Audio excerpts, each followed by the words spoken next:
¿vale? Es fundamental que asistáis a este tipo de actividades porque, por lo menos para mí y también para la Junta Directiva, pues es importante que veamos este grado de complicidad con todos vosotros, ¿no? Esta parte hace que todo sea mucho más motivante, hace que por nuestra parte también nos sintamos muy orgullosos, ¿no? de aportar lo que podemos dentro de esta agrupación, ¿vale? Y eso en principio es lo primero que os quería decir, agradecerlo, agradecer también por supuesto a la Junta Directiva, que está haciendo un trabajo excepcional, con una complicidad brillante, ¿no? Con todo lo que estamos viendo, de todos estos actos que estamos preparando, todas estas iniciativas, y por supuesto es lo primero que tenía que deciros. Ahora ya sin más, vamos a pasar a la presentación de filtros. He preparado una charla extensa, ¿vale? No lo voy a negar, es una charla extensa, así que la vamos a ir poquito a poco asimilando, pero es que no podía dejar, sobre todo para la gente que se inicia, no podía dejar puntos sin ver, porque para mí son fundamentales. Entonces, para entender de forma global este tipo de observación, ¿vale? Que si estáis pensando que es una observación exigente, ¿vale? Por parte tanto del equipo como con parte de las condiciones medioambientales, como también teniendo parte del observador, es la respuesta a esa pregunta que podéis estar haciendo ahora es sí. Es la parte de la observación visual más exigente a lo que nos vamos a enfrentar. Ya veremos el porqué, veremos qué cosas tenemos a nuestro favor, qué cosas tenemos en contra y lo que podemos hacer desde nuestro punto de vista, ¿vale? Para asimilar esas variables que vamos a tener en contra, hacerlo todo más pequeñito, minimizar esas cosas que vamos a tener en contra, ¿vale? Y ponerlas a nuestro favor. Tenemos que ser bastante diligentes en eso y aquí, como sabéis, en esto de la astronomía visual hay algo que es irrefutable. No es cómo lo estamos viendo, sino lo que estamos viendo. ¿De acuerdo? Por eso he hecho esta presentación que es extensa para retrotraernos un poquito al principio y mirarlo todo desde el inicio, ¿vale? Veremos a ver qué es lo que es cuando hablo desde el inicio. ¿Veis el título? Descubriendo lo oculto. Realmente vamos a descubrir lo oculto. La observación con filtros es para eso. Descubrir lo oculto, que no significa que no esté, lo que ocurre es que vamos a poner todos los medios a nuestro favor para intentar detectar esos objetos que están ahí muy, muy escondidos, ¿vale? Y que emiten en unas longitudes de onda muy débiles, ¿vale? Pero que estamos capacitados, que nuestra visión está capacitada, ¿vale? Para hacerlo y verlo. Vale, aquí de forma resumida os he puesto 8 puntos, que es los que vamos a tratar, ¿vale? Para que os hagáis un esquema mental de lo que vamos a ir viendo. En principio la presentación es lo que estáis escuchando, ¿no? Vamos a hablar en el punto 2 de nebulosas de emisión y regiones H2, vamos, que es la génesis de todo esto. El punto 3 vamos a tocar algo de espectroscopía atómica y líneas espectrales, ¿vale? Para quien sobre todo no haya visto nunca nada de esto. El punto 4 es fundamental porque nos va a definir, ¿vale?, qué es o cuáles son las limitaciones que nuestra propia visión, ¿vale?, nos va a poner para la detección de cierta longitud de onda y ciertos objetos de cielo profundo que son los que nos interesan. De hecho, el título ya lo veis, visión humana y radiación electromagnética.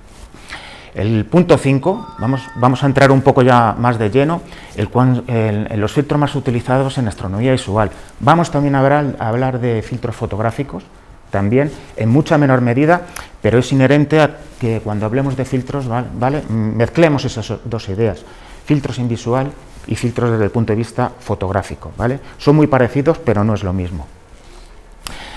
En el punto 6, ¿vale?, y en el punto 7 ya nos vamos a meter a fondo en la caracterización y en la catalogación de los filtros que utilizamos en cielo profundo. Ese es el punto más importante de la charla, ¿vale? Y es a lo mejor donde vamos a tener un poquito más de densidad dentro de la lectura de las ideas que os voy a presentar, pero que estoy seguro que lo vamos a entender fenomenal. Y ya en el punto 8 vamos a hacer un análisis observacional con filtros nebulares, donde vamos a hablar un poco de las mejores técnicas que tenemos, los recursos que tenemos, ¿vale?, a la hora de ponernos en marcha para observar los típicos objetos de cielo profundo que emiten en esa longitud de onda que nos interesan. Bueno, pues aquí tenemos la primera diapositiva. Evitar un poco toda la literatura que hay aquí, que ya iremos a verla, y vamos a hacer una retrospectiva, ¿vale?, cronológica hasta el momento del inicio del universo. Ya sabéis, singularidad, Big Bang, ¿de acuerdo? Y rápidamente entramos a la etapa inflacionaria, la misteriosa etapa inflacionaria, y nos vamos a quedar, ¿vale?, en la época de los quarks, ¿de acuerdo? Los quarks, de una manera casi milagrosa, ¿vale?, hacen su aparición, ¿vale?, junto con los gluones, empezando a definir lo que es la materia bariónica, la materia que ahora vemos dentro del universo conocido, ¿no? Inmediatamente y sin solución de continuidad, vamos a la época hadrónica, donde se empiezan a construir los primeros hadrones. Por un lado, los protones y luego los neutrones, fundamental también, ¿vale? Rápidamente, y estamos hablando dentro de los 3 primeros minutos de la creación del universo, 3 minutos, yo ya creo que me he pasado y el universo prácticamente ya estaba construido en cuanto a materia bariónica se define, ¿no? Entramos a la época, ¿vale?, de los leptones, época leptónica. ¿Qué nos falta ahí? Lo que aparece en la época leptónica, ¿vale? Electrones, partículas elementales como mu, tau, neutrinos y sus correspondientes antipartículas. Ya tenemos todo el castillo, ¿vale?, los cimientos de ese castillo, para que en la época de nucleosíntesis se formen los primeros núcleos atómicos de los elementos más ligeros. Por un lado, helio, y por otro lado, el fundamental, y es el que nos va a interesar muchísimo ahora, el hidrógeno. ¿De acuerdo? Tenemos que esperar 300.000 años, mejor dicho, 380.000 años, para que llegue la época de la recombinación, ¿de acuerdo?, y el universo se haga transparente, el universo empiece a radiar luz en el visible, ¿de acuerdo? Y es cuando obtenemos las maravillosas imágenes que hemos obtenido de los satélites COBE, WMAP, Planck, en donde se mapea toda la radiación cósmica de fondo de microondas, ¿vale?, en esas preciosas imágenes que son un pilar fundamental para ver el origen de todo esto. De todo esto que hablo, nos vamos a quedar con una cosita que es hidrógeno, fundamental, hidrógeno, ¿de acuerdo? Bueno, se nos ha montado ahí un poquillo, claro, será por el tipo del software que estamos utilizando. Bueno, vamos a definir qué son las regiones H2, ¿de acuerdo? Pero antes de las regiones H2 vamos a definir qué es una GMC. Una GMC es una nube molecular gigante, ¿de acuerdo? Está compuesta por hidrógeno molecular, ¿vale?, a unas temperaturas que están prácticamente rozando el cero absoluto, entre 10 y 20 grados Kelvin, estamos al orden de los 270 grados bajo cero, 0 grados, ¿de acuerdo?, Kelvin serían menos 273 grados bajo cero, el cero absoluto, ¿vale? O sea, son regiones muy frías, ¿vale?, y que desde el punto de vista observacional a nosotros, ¿vale?, no nos afectan en demasía. ¿Por qué? Porque no emiten en el espectro visible que nosotros podemos captar, pero sí que emiten. Lo que pasa es que emiten una radiación electromagnética que no la captamos en el visible, pero sí que la captan los radiotelescopios, que es la longitud de onda de 21 centímetros, ¿vale?, a 1420 megahercios. Son las regiones que habéis visto también mapeadas, preciosas, del hidrógeno en la línea de 21 centímetros, ¿vale?, pero que a nosotros desde el punto de vista observacional la verdad es que no nos afectan, ¿no? Porque nuestro rango, y lo veremos cuando llegamos a la visión humana, espectroscópico es muy limitado, solo vemos aproximadamente, y según los autores, entre unos 400 nanómetros y 700 nanómetros, 350 nanómetros a 400 nanómetros, ¿vale?, más o menos, y lo que nos interesa es, ¿vale?, lo que nosotros podemos ver. Nosotros nos ponemos con nuestros telescopios, con nuestros oculares, y lo que esté dentro de ese espectro visible va a pasar desapercibido, ¿de acuerdo? Regiones H2. ¿Qué ocurre en las regiones H2? Como digo, las precursoras GMC, las nubes moleculares gigantes, ¿vale?, forman regiones H2 cuando ocurre un proceso muy determinado, es que el hidrógeno pasa a un estado ionizado. ¿Qué significa ionizado? Significa que el hidrógeno, o cualquier elemento ionizado, puede perder o ganar electrones. En este caso, gracias a las ingentes radiaciones ultravioletas de las estrellas tipo O o B, ¿vale?, que como veis emiten una radiación electromagnética muy potente en el ultravioleta, 91,2 nanómetros, fijaros la intensidad de esa radiación, hace que se disocie del hidrógeno, por un lado su protón y por el otro lado el electrón. ¿Y qué ocurre cuando pasa eso? Que el hidrógeno empieza a emitir luz, y emite luz en un rango electromagnético que nosotros podemos ver. Ahí vamos a ir con los telescopios y con los filtros, a observar el hidrógeno emitiendo luz invisible. Ese es el fundamento de la observación con filtros. Intentar ver el hidrógeno, que no va a estar solo, que como veremos a continuación hay otro elemento también fundamental, emitiendo en luz visible, que nosotros podemos ver, dentro de nuestras posibilidades, ¿no?, de lo que nuestra visión humana, limitada visión humana, nos va a permitir. Bien, como os decía, el hidrógeno no está solo aquí. Vamos a perseguir a otro elemento que es fundamental, que es el oxígeno. Si tenemos que cuantificar la cantidad de gas que hay en el universo, por supuesto, el hidrógeno estaría en primer lugar. En segundo lugar estaría el helio y en tercer lugar estaría el oxígeno. ¿Pero por qué el oxígeno va a ser nuestro aliado? Porque por el mismo proceso de ionización que tiene el hidrógeno, el oxígeno también va a emitir en una longitud de onda dentro del visible cuando está ionizado, ¿vale? Veis que he puesto ahí arriba una curiosa definición, líneas prohibidas, ¿de acuerdo? ¿Por qué el oxígeno, cuando emite en un espectro de luz visible, emite líneas prohibidas? Pues tiene su significado y tiene su porqué, ¿vale? Os lo explico muy brevemente. Para que el hidrógeno emita, ¿de acuerdo?, en la doble línea del hidrógeno, o sea, del oxígeno, que la veremos aquí un poquito luego más adelante, ¿vale?, necesita que el medio donde está emitiendo, que es el medio interestelar, haya muy poquita densidad, ¿de acuerdo? Muy poquita densidad, eso quiere decir que hay grandes regiones del medio interestelar donde la densidad de gas, ¿vale?, es tan débil que las interacciones que se producen entre los átomos ionizados es muy lenta y esa emisión no se va a perder. ¿Qué ocurre en laboratorios terrestres? Que no podemos hacer el vacío suficiente, ¿vale?, en laboratorios terrestres para conseguir que esa densidad del gas sea tan grande, ¿vale?, que los procesos de ionización duren. En tierra se recombinan rápidamente y esa emisión la vamos a perder. No somos capaces de reproducir el fenómeno en laboratorio terrestre. O sea que el oxígeno y en la emisión del oxígeno, solo en el oxígeno, no en el hidrógeno, las líneas prohibidas, ¿vale?, y en otros elementos como el nitrógeno, que lo vemos ahí, son bastante usuales.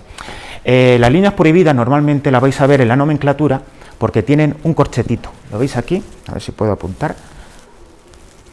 Un corchete aquí, aquí tenemos otro corchete, ahora veremos esto, corchete, ¿de acuerdo? Bien. ¿Qué significa eso? Que son líneas prohibidas.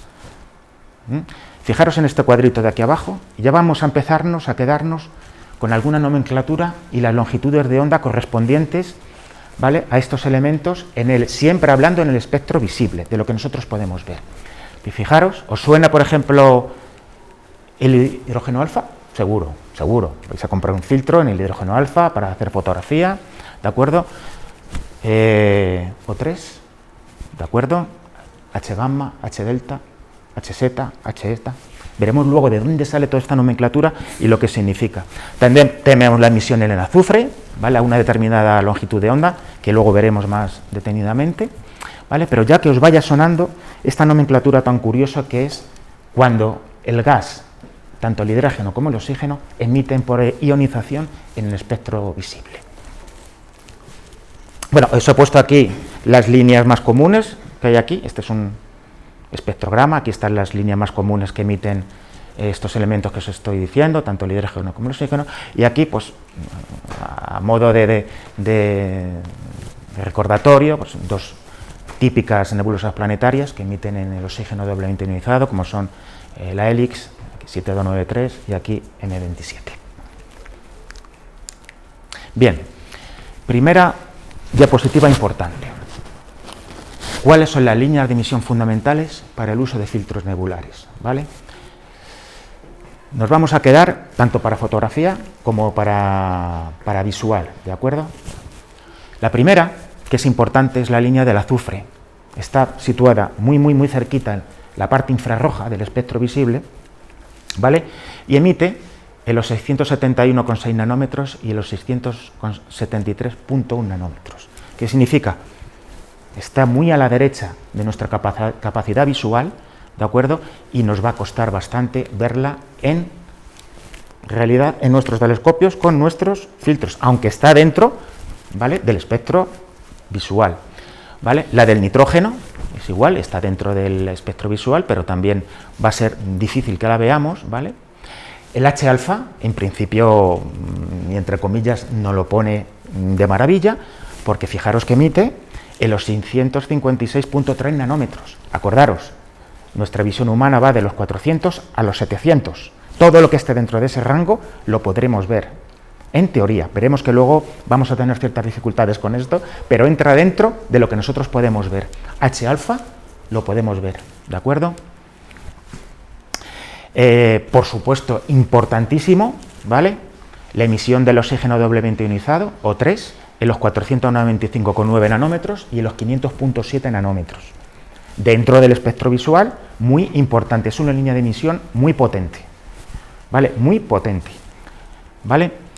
No nos vamos a dejar, por supuesto, la línea de emisión del H-beta a los 486 nanómetros, ¿vale? En la línea azul del espectro extramagnético. O sea, tenemos, por un lado, el H-alfa que va cerquita del infrarrojo y con una línea de emisión roja. Tenemos el O3 centrado en el espectro continuo, ¿de acuerdo?, dentro de lo que nosotros podemos ver, con una tonalidad verde azulada, y el H-beta claramente azul, ya más movida hacia el espectro ultravioleta. Bien, vamos a empezar un poco a ver cuáles son los objetos que vamos a perseguir, ¿de acuerdo?, y que van a ser el centro de atención de nuestras observaciones en visual y también en fotografía, ¿vale? Aquí hay una ambivalencia clara y podemos utilizarlo tanto en un medio como en otro, ¿vale? Nebulosas de emisión, están emitiendo, por eso se llaman nebulosas de emisión, emiten unas ciertas longitudes de onda que son a las que nosotros vamos a perseguir y son las longitudes de onda que a nosotros nos interesan, las que acabamos de definir anteriormente, ¿vale? También se pueden encontrar trazas de oxígeno y azufre, ¿vale? Esto lo ven muy bien, se ve muy bien en astrofotografía, ¿vale? Hay filtros dedicados exclusivamente al azufre, ¿vale?, y al O3 también, ¿vale? Y aquí tenéis unos ejemplos claros de nebulosas de emisión. Quien no conoce a NGC 281, la PACMA, o por ejemplo la Rosetta, ¿vale?, NGC 2237, o la nebulosa Norteamérica, y la zona de emisión del Pelícano también, que todos habréis incluso visto infinidad de veces en fotografías. Bueno, lo único que puedo decir es que estos tres objetos, ¿vale?, se ven perfectamente y son impresionantes con filtros, ¿de acuerdo? Ya veremos cuáles son estos y muchísimos más, muchísimos más. Lo único que tenemos es ser estrictos a la hora de planificar nuestras observaciones y elegir nuestros lugares de observación, ¿de acuerdo? También os hago ahí referencia, por ejemplo, a M16 en Águila o M17, veis que objetos Messier son nebulosas de emisión. Vais a ver cómo a lo largo de la charla no voy a hacer referencia, ¿vale?, en general a las nebulosas de reflexión. ¿Por qué? Porque no son susceptibles de observar con filtros, dada su naturaleza de reflexión. Esas nebulosas no emiten, sino reflejan. No se producen fenómenos de ionización o de fotoionización. Entonces, ¿qué ocurre? Que los filtros no valen para nada. Es mejor observarlas en luz integral sin ningún tipo de filtro. Yo siempre he puesto por ahí en los foros de WhatsApp que yo tengo una deuda pendiente con la cabeza de la bruja, ahí en IC 2118 a los pies de Nidra, a los pies de Orión, Lupus, por esa zona, y es una nebulosa de reflexión dificilísima, que siempre intento ver detalles dentro de ella y tal, pero que en cuanto metes un filtro se apaga, ¿de acuerdo? Hay que categorizar, por un lado, regiones o nebulosas de emisión y por otro lado, nebulosas de reflexión. Nos centramos siempre en emisión. Vale, muy rápidamente, lo mismo ocurre con las nebulosas planetarias. Las nebulosas planetarias emiten, claro que emiten prácticamente en todo el espectro visual, cuando su gas está ionizado. La estrella central, que suele ser una enana blanca, ¿de acuerdo?, está ionizando todas las capas exteriores que hay aquí de gas, todo esto la está ionizando y todo esto también, ¿vale? Aquí vemos, por ejemplo, unas líneas clásicas dentro de una nebulosa planetaria. Ya vemos aquí la línea prohibida O3 o la doble línea del oxígeno O3, ¿vale? Vemos el H-alfa, vemos el H-beta y vemos aquí también el H-gamma. Como curiosidad, ¿vale? El H-beta en los 486 nanómetros es la tercera parte de la emisión que puede tener el H-alfa. Muy por debajo, tanto en intensidad como en cantidad, ¿de acuerdo? Por tanto, el H-beta es la línea más difícil de ver, sin duda alguna. Por tanto, los filtros que vamos a utilizar en H-beta son filtros muy restrictivos, pero que están orientados a esa línea en particular. Ya veremos cómo se utilizan los filtros H-beta y qué provecho les podemos sacar. En la imagen, pues podemos aquí ver dos nebulosas clásicas como M27 o la nebulosa de la mariposa 6302, NGC 6302, para que os deis una idea de cuál es este tipo de objetos que vamos a perseguir, ¿vale?, de forma ingente. Bien, y ya vamos a terminar con este tipo de objetos, con los remanentes de supernova. Si yo preguntara ahora mismo cuál es el mejor objeto para filtros que hay en el hemisferio norte, ¿alguno tiene alguna opinión de esto? ¿Cuál se os ocurre? Efectivamente. Es el objeto más impresionante, mucho más que M42, ¿de acuerdo?, para observar con un filtro nebular. En este caso sería un filtro O3, ¿de acuerdo? Seguro que muchos habéis pensado en M42, que es la gran nebulosa de Orión. Bueno, pero es que los velos, ¿vale?, no son el remanente de supernova de los velos. Aquí tenéis uno de los velos, este de aquí, ¿vale? No es una estructura simple como la que vemos aquí, que esta es 6995, 6992, NGC, ¿de acuerdo? La nebulosa del remanente de los velos está formada nada más y nada menos por 5 NGCs, un IC, ¿de acuerdo?, 2 CMAs, que es el triángulo de Pickering y el embudo, y por lo menos 7-8 nebulosidades aisladas caracterizadas por letras A, B, C, D, E, F, muy similar a como está caracterizada, por ejemplo, IC 1318, la nebulosa de la Gamma Cygni. O sea, imaginaros lo que es el potencial que tiene la nebulosa de los velos. Yo con la nebulosa de los velos me puedo tirar 2 horas y media solo para este objeto, con filtros nebulares. Con paciencia, ¿de acuerdo?, pero se puede ver. Es el objeto más impresionante que se puede ver en el hemisferio norte, ¿vale? Por supuesto, ya sabéis cómo se forman los remanentes supernova. Son el gas que queda expandido de una explosión masiva del colapso de una estrella, cuando supera el límite de Chandrasekhar, que son 1.44 masas solares, ¿vale? Y todo ese gas que queda expandido es el que nos va a servir luego a nosotros, con nuestros telescopios y nuestros filtros, para observarlo. Es ese el destino de nuestra observación con filtros. Os he puesto aquí un objeto muy interesante, ¿vale? Esto está en Géminis, ¿vale? Y aquí tenemos un remanente supernova, ¿vale?, junto a una nebulosa de emisión muy pegadito el uno a otro, ¿vale? Y ahí veréis las diferencias que puede haber entre un objeto y otro. Es IC443, que es aquí, este es el remanente supernova, y IC44 es esta nebulosa de emisión. Muy fáciles de localizar y relativamente fáciles también de observar, ¿vale? Ya veremos las particularidades de observación, porque ahí sí que vamos a ser exigentes y vamos a tener que poner mucho de nuestra parte. Bien, sí, se me ha montado un poquillo ahí, pero bueno, vale. Fundamental esta diapositiva, ¿de acuerdo? Fundamental. Aquí vamos a determinar cuáles son las líneas de emisión deseables, las que tenemos que buscar y aislar del resto de emisión, qué longitudes de onda nos interesan y cuáles no nos interesan y tenemos que desechar por cualquier medio, ¿de acuerdo? En la parte derecha, aquí, están las longitudes de onda, tanto del hidrógeno en emisión como del oxígeno en emisión, que tenemos que buscar a toda costa, aislarlas para poderlas ver. El C2, que es el carbono diatómico, que lo vamos a ver en los cometas. Hemos tenido 2 cometas impresionantes hace muy poquito, que ha sido el Pan-STAR, el S3 y el 46P Wirtanen, ¿no? Engañosos cometas, porque parecían que iban a llegar a una magnitud muy buena, incluso para verlos en visual, pero que su brillo superficial, y hablaremos del brillo superficial, era tan bajo que eran incluso hasta problemáticos de ver en cielos con reducida contaminación lumínica, ¿vale?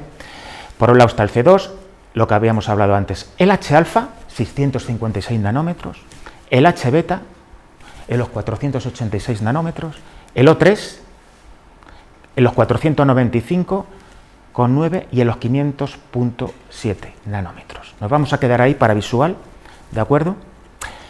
También tenemos el N2 y el S2, pero estos ya van más filtrados para fotografía.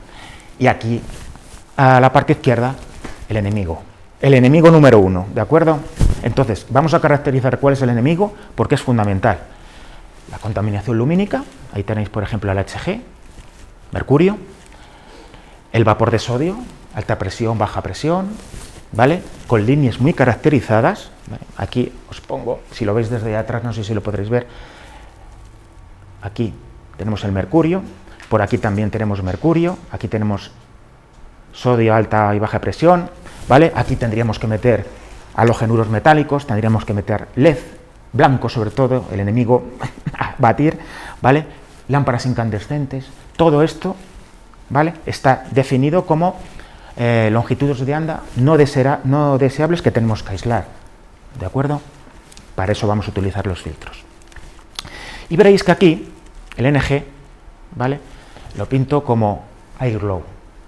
Nosotros que perseguimos el iGlow con las cámaras por donde sea para fotografiarlo y tal, el iGlow es un elemento tanto de absorción como de emisión. Absorbe las emisiones de onda de los objetos, ¿vale?, que nos interesan, y también emite por un proceso de fotoluminiscencia, ¿vale?, concretamente del oxígeno, en color verde. También emiten en color rojo, ¿de acuerdo? Por eso está aquí.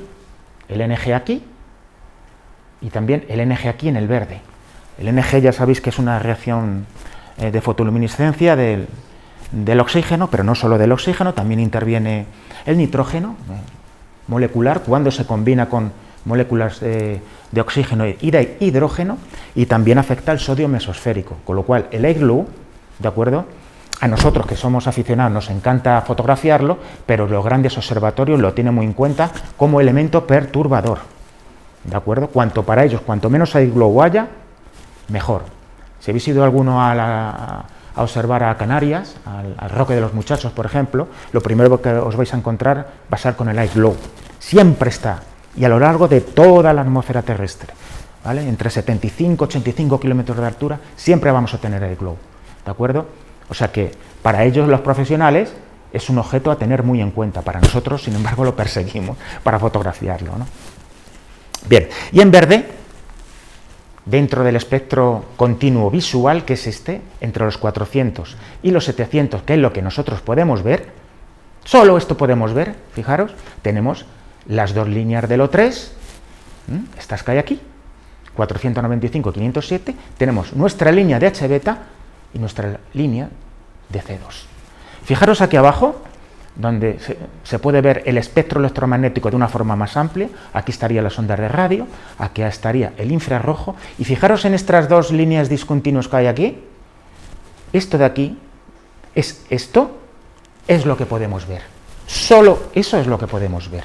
Fijaros, aquí estaría el ultravioleta, aquí vendrían los rayos X, aquí estarían los rayos gamma ya con una longitud de onda ya increíblemente energética.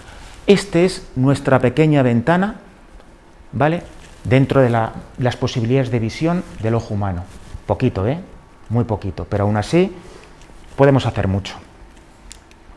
Bien, un poquito sobre espectroscopía atómica, ¿vale?, y ver qué son los espectros de emisión y absorción. Cuando decimos que un gas está emitiendo, ¿de acuerdo?, o cuando decimos que una fuente de espectro continuo puede emitir y qué es lo que y cómo emite. Aquí tenemos una fuente, ¿de acuerdo?, de iluminación, puede ser, por ejemplo, imaginaros cualquier estrella, y la hacemos pasar por un prisma. Bueno, perdón, por un prisma aquí abajo, aquí. ¿Qué obtenemos? El espectro continuo, simplemente. Lo habéis visto, los colores del arco iris. ¿Veis el arco iris? Es el espectro continuo, ¿vale? Cuando el sol atraviesa las gotitas de agua del arco iris, se produce un efecto, ¿vale?, de espectro continuo. Pero ¿qué ocurre cuando nosotros interponemos aquí un gas? Por ejemplo, el hidrógeno. ¿Qué pasa si aquí interponemos hidrógeno, oxígeno o cualquier gas?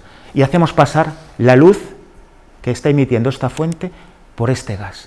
la pasamos por el prisma y obtenemos el espectro de emisión, o sea, perdón, de absorción del gas. El gas aquí está absorbiendo, digamos, aquí, la composición del gas absorbe de alguna manera, ¿vale?, estas longitudes de onda y las refleja como líneas oscuras. Es el espectro de absorción, de acuerdo, del gas. El gas está contenido o contiene una serie de elementos químicos que producen esta absorción de la fuente de aquí, del espectro continuo. ¿Y qué ocurre al contrario? Que es la parte que nos interesa a nosotros. La parte que nos interesa a nosotros es esta: espectro de emisión. ¿Qué estamos buscando? Las líneas de emisión del oxígeno y del hidrógeno. Entonces, por el mismo proceso, aquí aplicamos energía a este gas, que puede ser la energía ultravioleta de las estrellas tipo O o tipo B, que son altamente energéticas, radiación energética en el ultravioleta, ¿vale? El gas se ioniza y empieza a emitir luz en el visible y en otras longitudes de onda. Lo hacemos pasar por un prisma y vemos aquí, no sé si lo veréis al final, el espectro de la línea de emisión. ¿Esto qué significa? Que sobre este fondo oscuro, estas rayitas que vemos aquí es la emisión en luz visible, ¿vale?, de este determinado gas. Estas líneas tan débiles es lo que vamos a buscar con los filtros. Vamos a ver si las podemos, de acuerdo, condensar, y vamos a ver si podemos aplicarlas a la observación visual. Aquí abajo os pongo todo mucho más clarito, un poco más ampliado. Aquí tenemos el espectro de absorción y aquí tenemos el espectro de emisión de un determinado gas, que puede ser, por ejemplo, hidrógeno, oxígeno en nuestro caso. ¿Vale? Ya vamos definiendo un poco cuáles son la teoría básica observacional, ¿no?, que es detectar la emisión de ciertos gases. ¿De acuerdo? Bien. Hasta ahora sabíamos, ¿vale?, que, bueno, en la época de este señor que hay aquí, que es Johann Jakob Balmer, ¿vale?, un físico suizo y matemático, ¿vale?, que logró relacionar aritméticamente la longitud de onda del hidrógeno, ¿de acuerdo?, con una fórmula aritmética. Se sabía, que existían esas emisiones, pero no estaba formulada esa relación matemática, ¿vale? Como digo, se empezó a relacionar, o Balmer relacionó las longitudes de onda prominentes en el espectro visible del hidrógeno. Fijaros en esta tabla. Vamos a ver de momento donde pone transición de N, porque lo veremos un poquito más adelante, y nos vamos a quedar, ahora sí ya, quedaros, porque lo vamos a utilizar muchísimo, con el nombre de la emisión. ¿De acuerdo? El H-alfa, que es esta línea roja de aquí, en los 656 nanómetros. Vamos a ir a por ella. Vamos a ir también a por el H-beta, que está en los 486 nanómetros, ¿vale? Y, desgraciadamente, nos vamos a dejar fuera todas estas líneas que hay aquí, porque ya corresponden o al violeta extremo o al ultravioleta, que son estas que hay aquí. Si decíamos antes que nuestro espectro, o sea, la posibilidad de la visión humana dentro del espectro electromagnético está entre los 400 y 700, el H gamma lo podríamos detectar, aunque es muy, muy, muy débil, pero ya estos de aquí ya va a ser prácticamente imposible. Nos vamos a centrar solo en lo que podemos ver, que son esas líneas de aquí. ¿De acuerdo? Como digo, Balmer no es que fuera un científico prominente, ¿vale?, pero al relacionar las longitudes de onda del hidrógeno con esa fórmula aritmética, ¿vale?, de alguna manera sentó las bases para que el señor que viene a continuación, ¿vale?, que es Niels Bohr, ¿vale?, pudiera de forma ya empírica demostrar, ¿vale?, cuál era el proceso por el cual el hidrógeno emitía en esas longitudes de onda.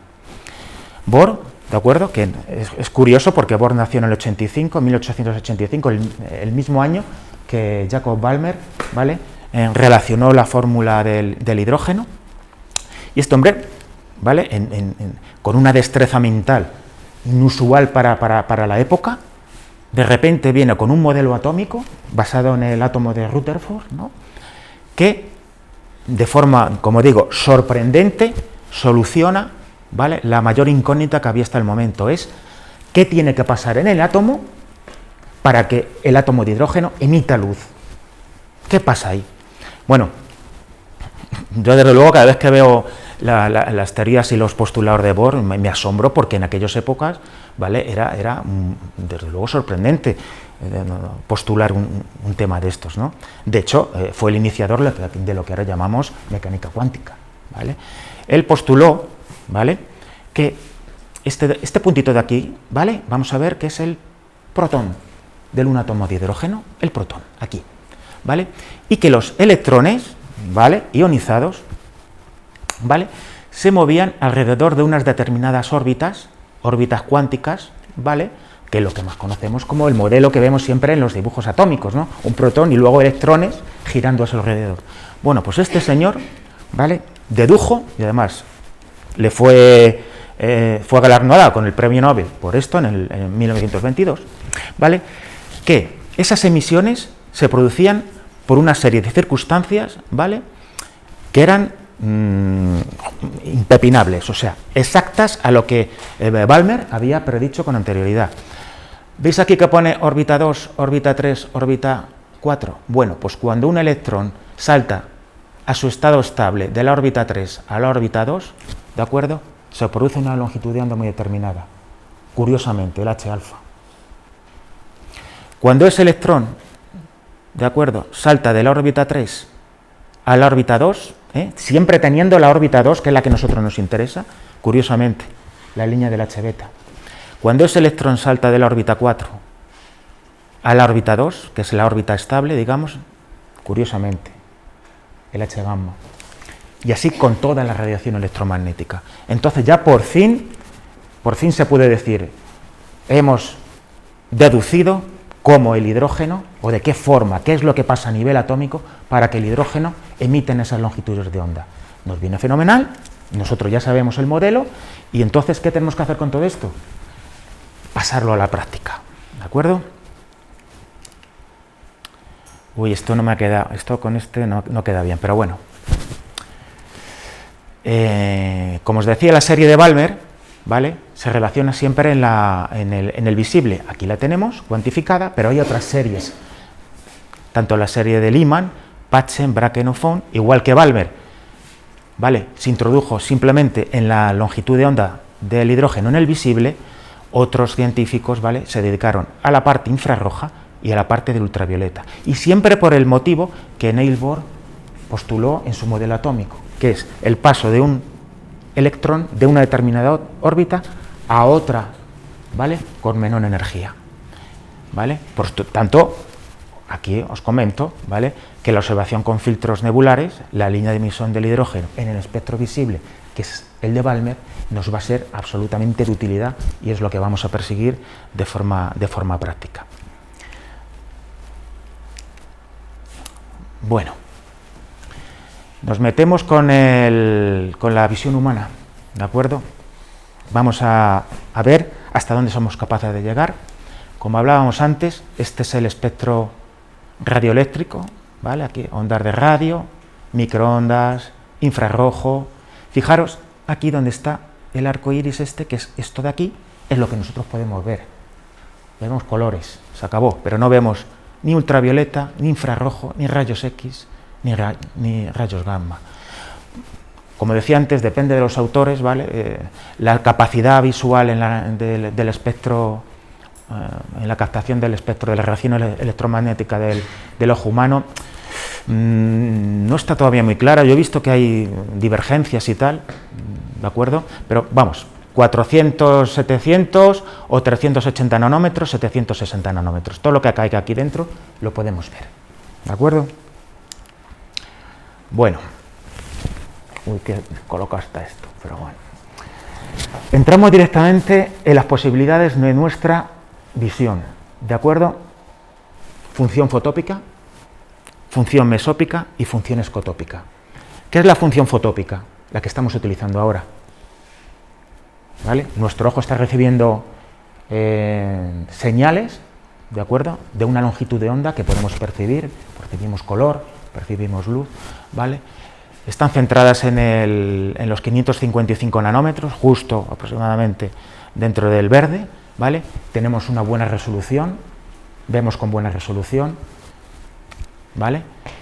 Es la función fotópica la que nos permite ver de día, ¿vale? Los elementos fotorreceptores que utilizan esta visión fotópica son los conos, son unas células fotorreceptoras que están situadas en la fovea, ¿vale? Muy cerquita del nervio óptico. ¿De acuerdo?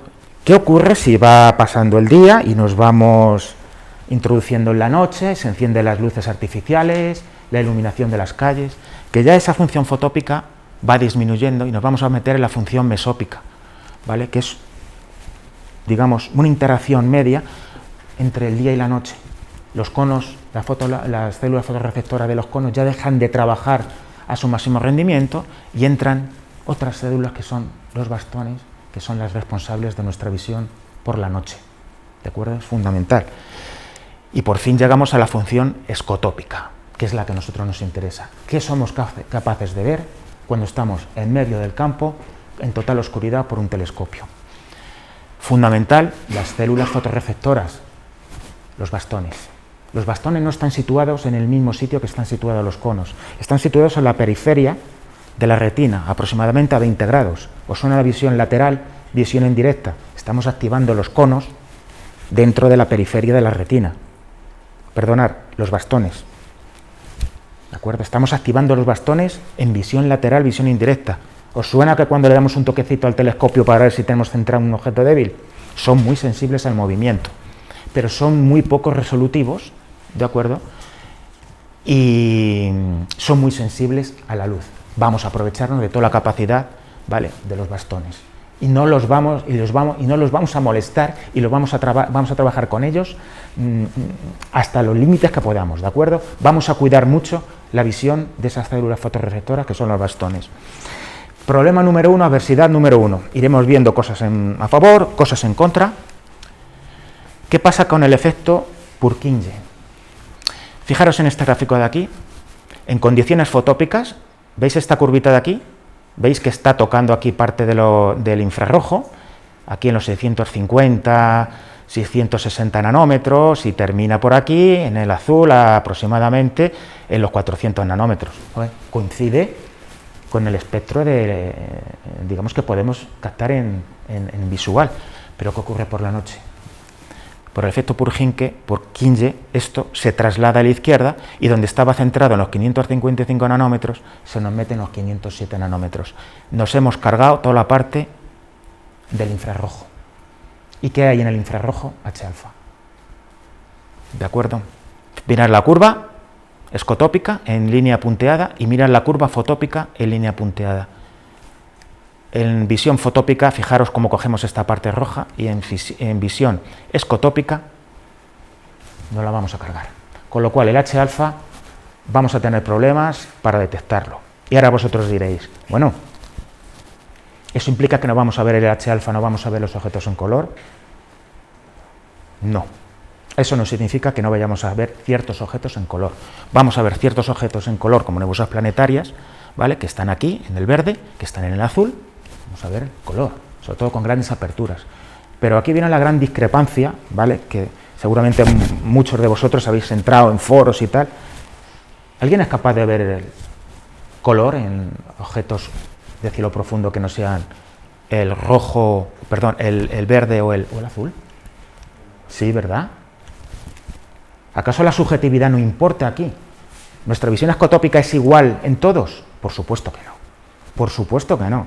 O sea, hay gente que se pone a ver con un 16 pulgadas M42 y ve tonos rojos en M42. ¿Por qué? Claro que sí, está emitiendo en H-alfa. Otros no lo ven.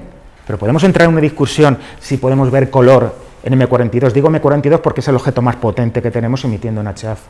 ¿De acuerdo? ¿Qué pasa?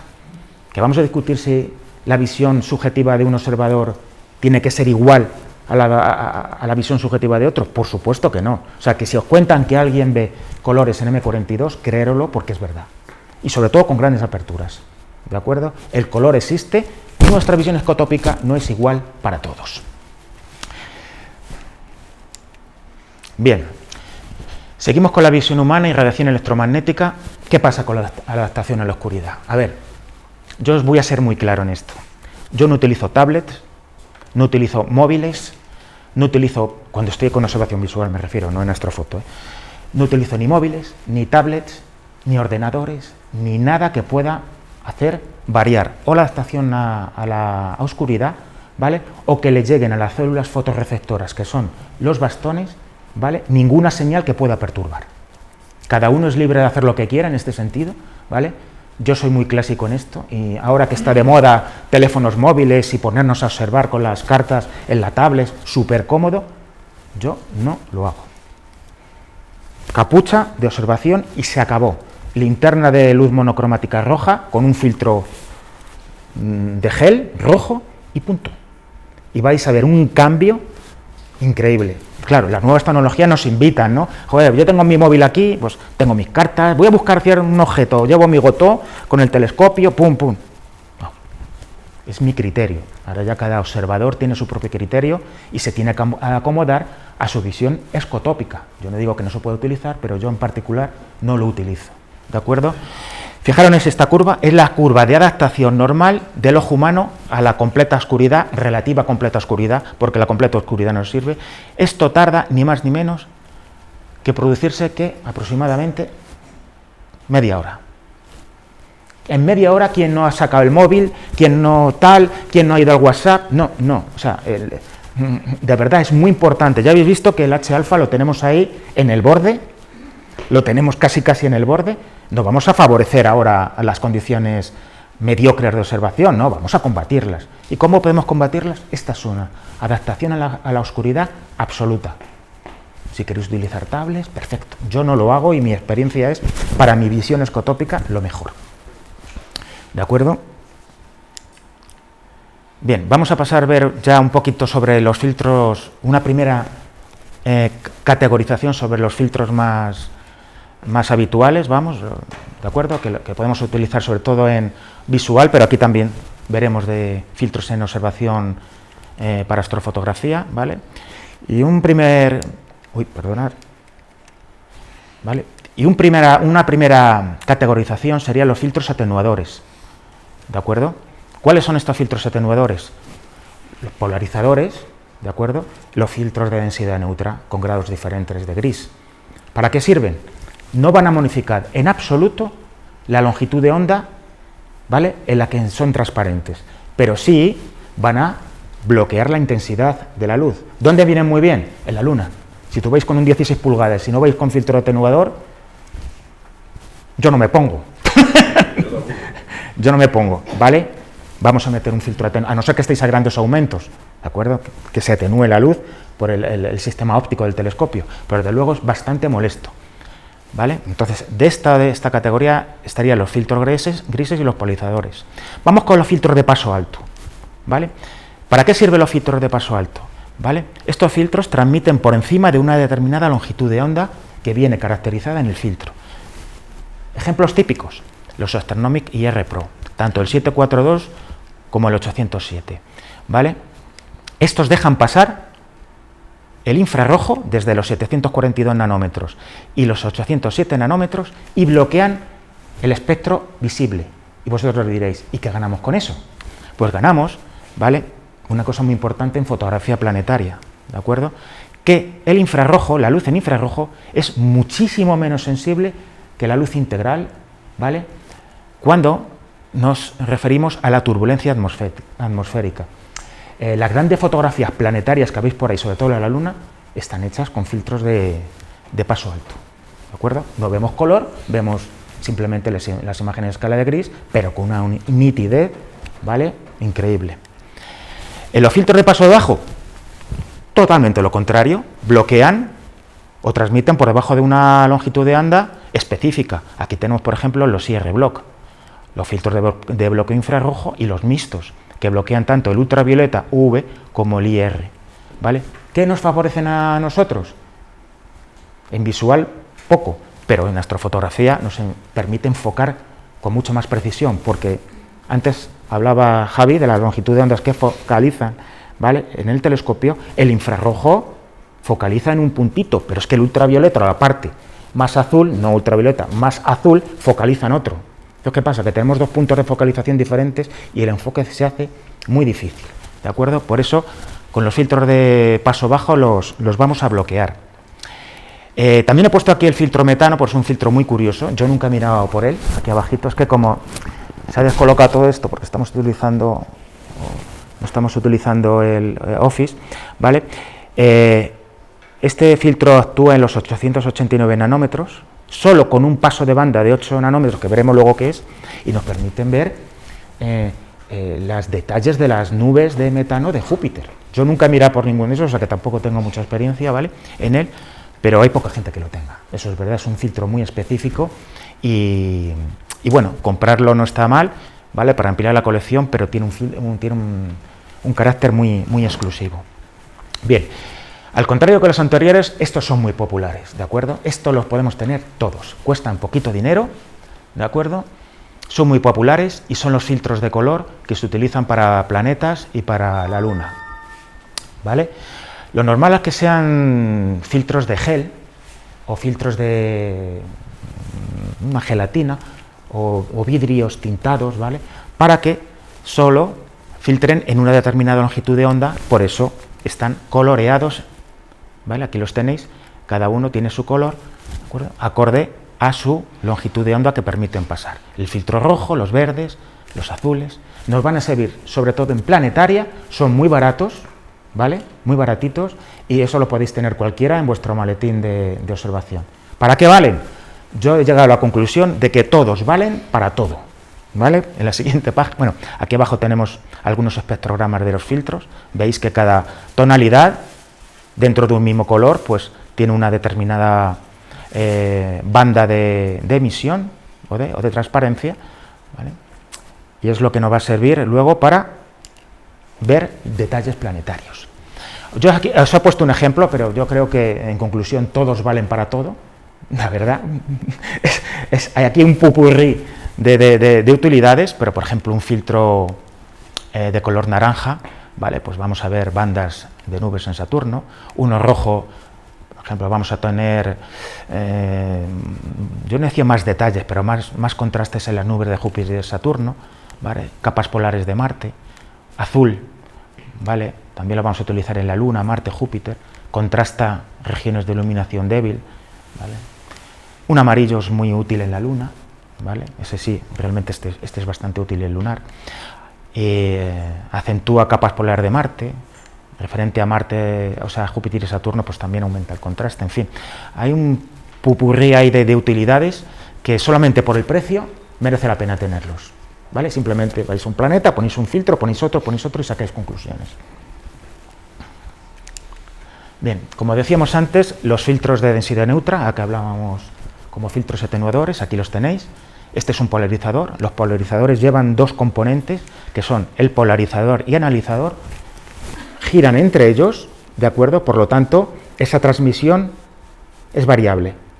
Podemos dejar pasar toda la luz o podemos dejar pasar menos luz, ¿de acuerdo?, a las características del telescopio que estemos utilizando y a la pupila de salida que estemos utilizando, vamos a tener que utilizarlos, ¿de acuerdo? Si tenemos una pupila de salida en la Luna de 2 milímetros, probablemente no necesitamos ningún filtro atenuador, ni de densidad neutra o polarizador. Pero si tenemos la Luna en un 16 pulgadas a 6 milímetros de pupila de salida, vamos a necesitar un atenuador, porque si no nos va a hacer un poquito de daño. No daño físico, pero sí luego que nos vamos a quedar cuando quitemos el ojo del ocular con la sensación esa, joder, que madre mía, que no, ¿de acuerdo? Imaginaros a la gente que va en nuestras salidas y, joder, es mejor poner cualquier filtro, aunque sea de color, ¿vale?, en un telescopio de apertura, a dejarlo sin él, a no ser que trabajemos con fuertes aumentos, ¿vale? Los fuertes aumentos, lógicamente, van a proporcionar una focal efectiva más grande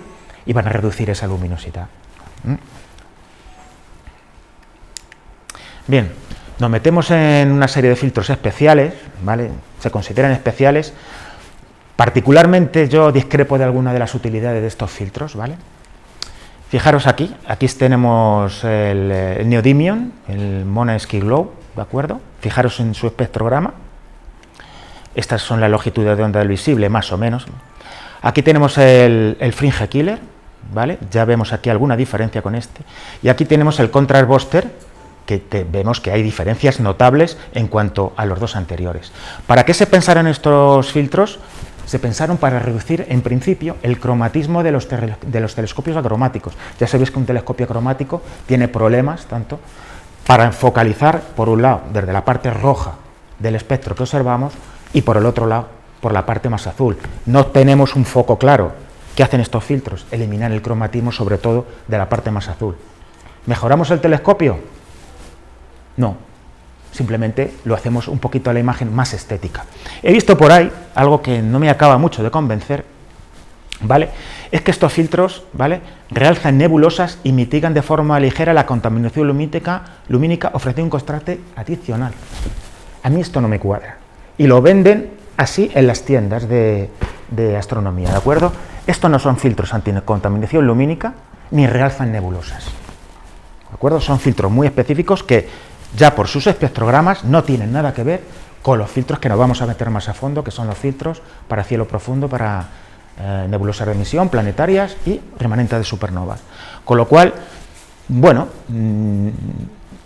están en el mercado y realmente, pues que quiera probar algún filtro de estos, yo tengo muchísimos filtros y no tengo ningún filtro de este tipo. Bueno, vamos a ver este filtro de aquí, que es el solar continuo. A mí este filtro me encanta.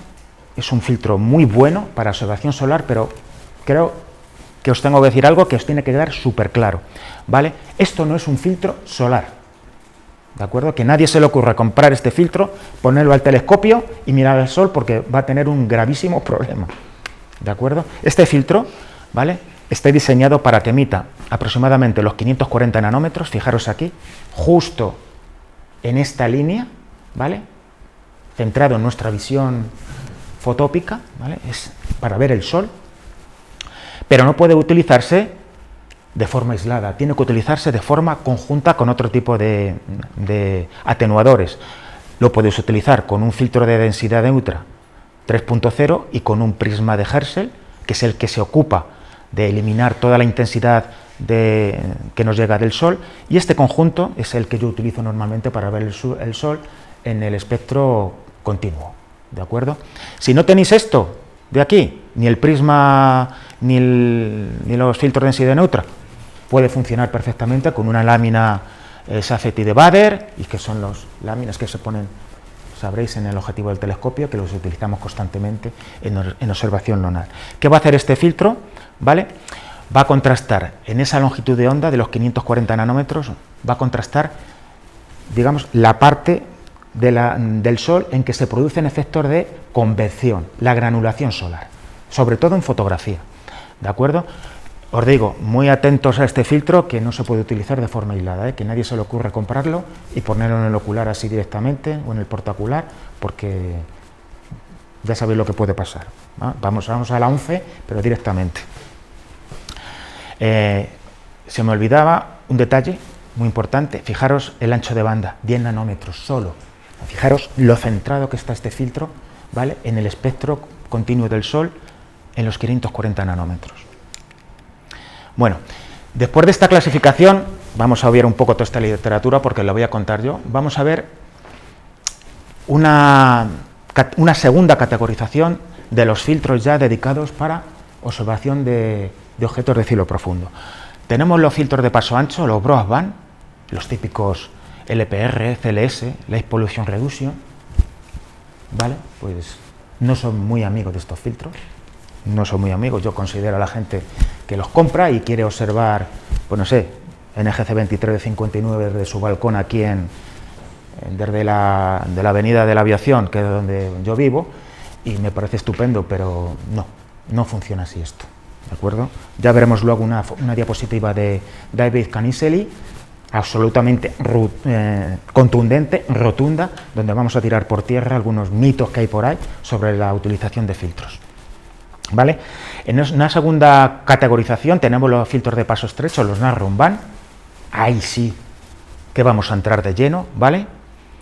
Tienen un ancho de banda sobre los 30 nanómetros o menos. Ya veremos qué es el ancho de banda cuando hagamos una disección de las líneas de emisión de los filtros, o las líneas que dejan pasar algunos filtros, y 30 nanómetros, y los filtros de paso de línea, que son los Linein, ¿vale? También los pueden llamar monobanda, muchísimo más restrictivos que los anteriores, que nos van a dejar pasar la línea del O3, acordaros, 495 nanómetros y 500 nanómetros, y la del H-beta, ¿vale? Otro filtro, ¿vale?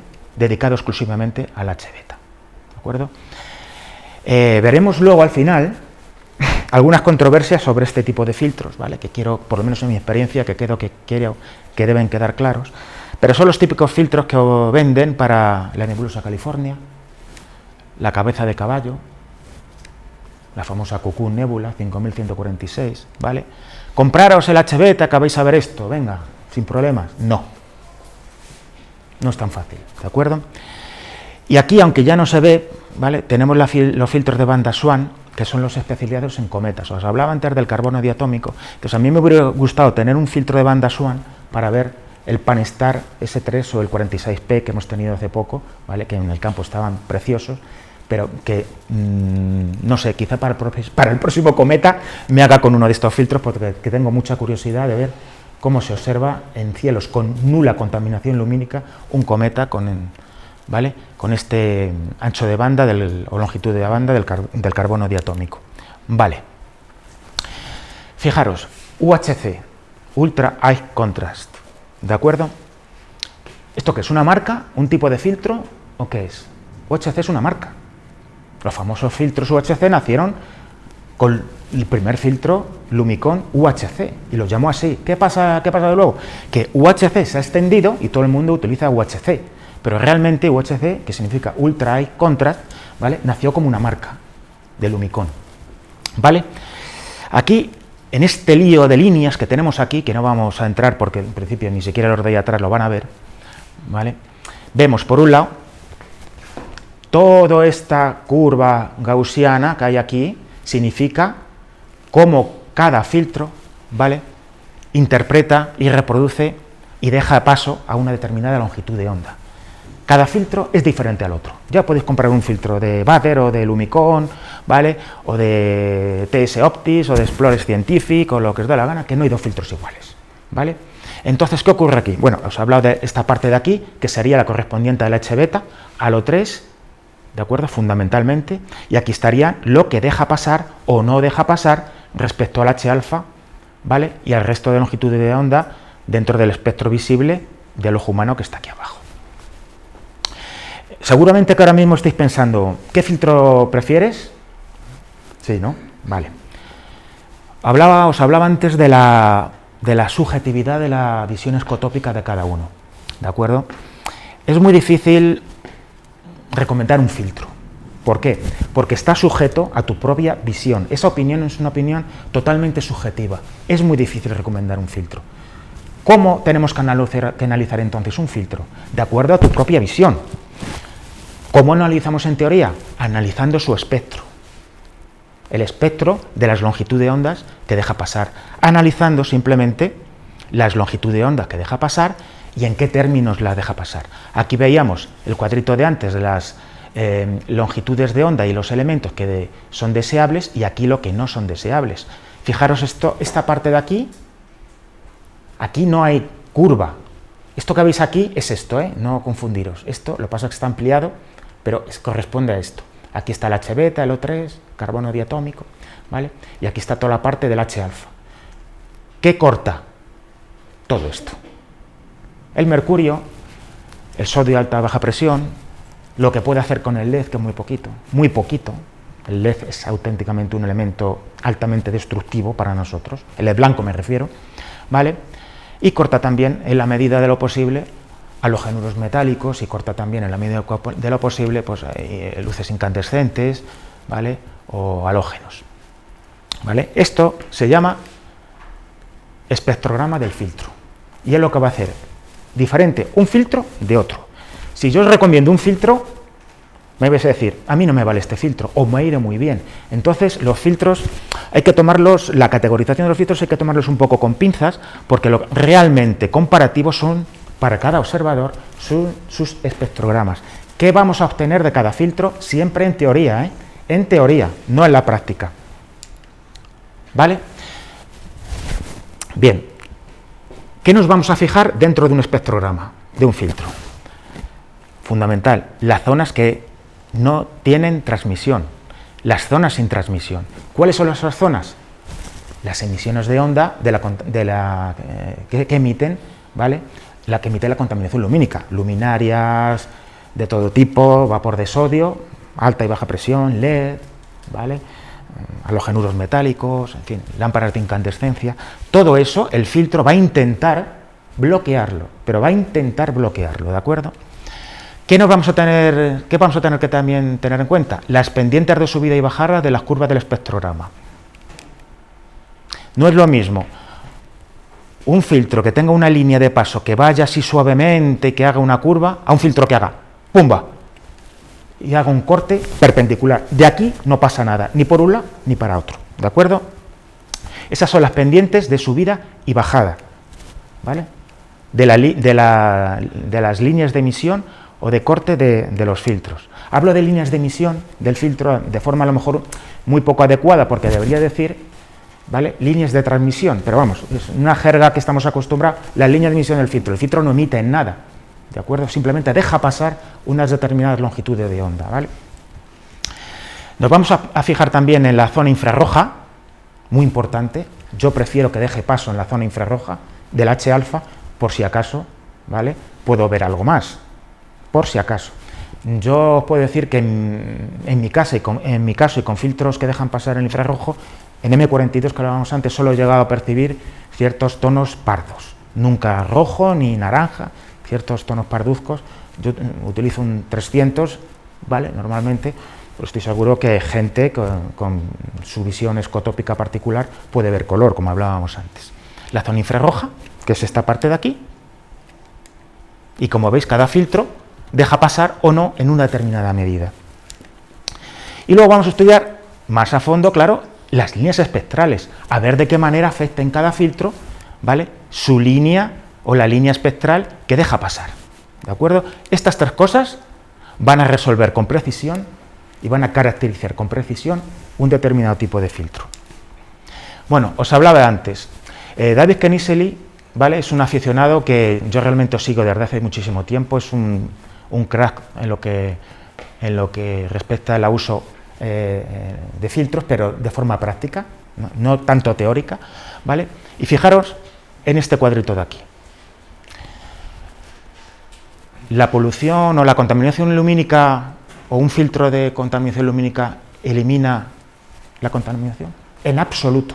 Que nadie se crea que va a poner un filtro y va a eliminar la contaminación lumínica. Por eso, en regla de 3, nos vamos a la Puerta del Sol o a la Plaza Elíptica, montamos el telescopio, montamos nuestro filtro y vemos el cielo espectacular. No, de ninguna manera. Punto 2. ¿Los filtros trabajan bajo condiciones de contaminación lumínica importantes? No, de ninguna manera. Los filtros están diseñados para trabajar en condiciones de contaminación lumínica nulas o casi nulas. Eso que os quede claro, ¿de acuerdo? No están diseñados para trabajar aquí, en el patio de la agrupación, ¿de acuerdo? Esto que también es curioso y que alguna gente cree, los filtros aumentan la intensidad de las líneas de emisión de los objetos que nos interesan. Ponemos un filtro y el H-beta se multiplica por 40. Falso. Lo único que hacen los filtros es contrastar la débil señal que les llegue con el fondo del cielo, con el brillo superficial del cielo que tengamos. Si tenemos un brillo superficial del cielo como el que tenemos en Madrid, vamos apañados. Pero si contrastamos contra un brillo superficial del cielo de la 21,7, va a ver muchas cosas y muy bien, ¿de acuerdo? Y también este otro mito que hay aquí, que los filtros no pueden ser usados, o que, bueno, depende de cada filtro, ¿vale?, solo se pueden utilizar en telescopios con gran apertura. No. ¿Habéis probado alguno con un filtro UHC en la mano, así, a mirar el Loop de Barnard, por ejemplo, SH2276, o con un Tesla Nebulosa California, así, o Alma o Corazón, así, a simple vista, sin nada? Probar y veréis lo que pueda pasar. Yo he utilizado un oxígeno 3 con el ETX70. Estamos hablando de un telescopio de 77 centímetros con un oxígeno 3. Exacto. O sea, esto es falso. Y se veía la California espectacular. Es más, yo tengo montado un 10x50 con 2 o 3 para la nebulosa del velo. Perfecto. Por lo menos el velo este y el velo este, que son las más intensas. Un 10x50 con 2 o 3 del grupo A, que ya veremos lo que es el grupo A dentro de un ratito cuando veamos los modelos de filtros que ofrece Jim Thompson, que es otro de los que sigo habitualmente. Esta gente ha estado ahí toda la vida, yo lo sigo desde hace muchísimos años, ¿vale? Y estoy totalmente de acuerdo con ellos, tanto con David Canisely como Jim Thompson, pero tengo algunas controversias con este señor de aquí, que por eso esto dio fruto, esas controversias, al artículo del Tribuna de la Astronomía de hace un par de meses, ¿no? O sea que si estos 4 puntos de aquí os han quedado claros, ya tenéis la lección aprendida. Cuando compréis un filtro, tenedlo muy en cuenta, porque todo esto está en rojo, falso, falso, falso, falso. Vale. Hablaba antes de la clasificación de Jim Thompson. ¿Vale? Aquí es un ingeniero espacial, ¿vale?, que se ha dedicado a coleccionar filtros y a caracterizarlos. Tiene una pequeña instalación en su casa donde va a empezar a analizar, desde el punto de vista de sus espectrogramas, un montón de filtros. Entonces, tiene sus propias teorías. Yo, de acuerdo, estoy con él en todas, o en casi todas, pero es un referente importante, ¿vale? Este señor aquí es un desconocido, pues a mí me parece muy bien, pero sus teorías son, y a mi modo de ver, muy buenas. Mirad, vamos a establecer una tercera catalogación, sí, catalogación, podríamos llamarlo, de los filtros, ¿de acuerdo? Donde antes eran 3, digamos, relativos a sus anchos de banda, broadband, narrowband y monofilters o line-in, ¿vale? Este señor ha hecho 11 categorías. ¿Lo vamos a complicar más? No, pero vamos a ver, para no caigamos en el error a la hora de comprar un filtro, a lo que tenemos que tener en cuenta y tenemos que tener mucho cuidado, ¿vale? Lo vamos a ver esto más detenidamente, ¿vale? Con lo cual, simplemente, este cuadrito lo he puesto aquí para que veáis las teorías de Jim Thompson, que por supuesto a mí me parecen súper interesantes.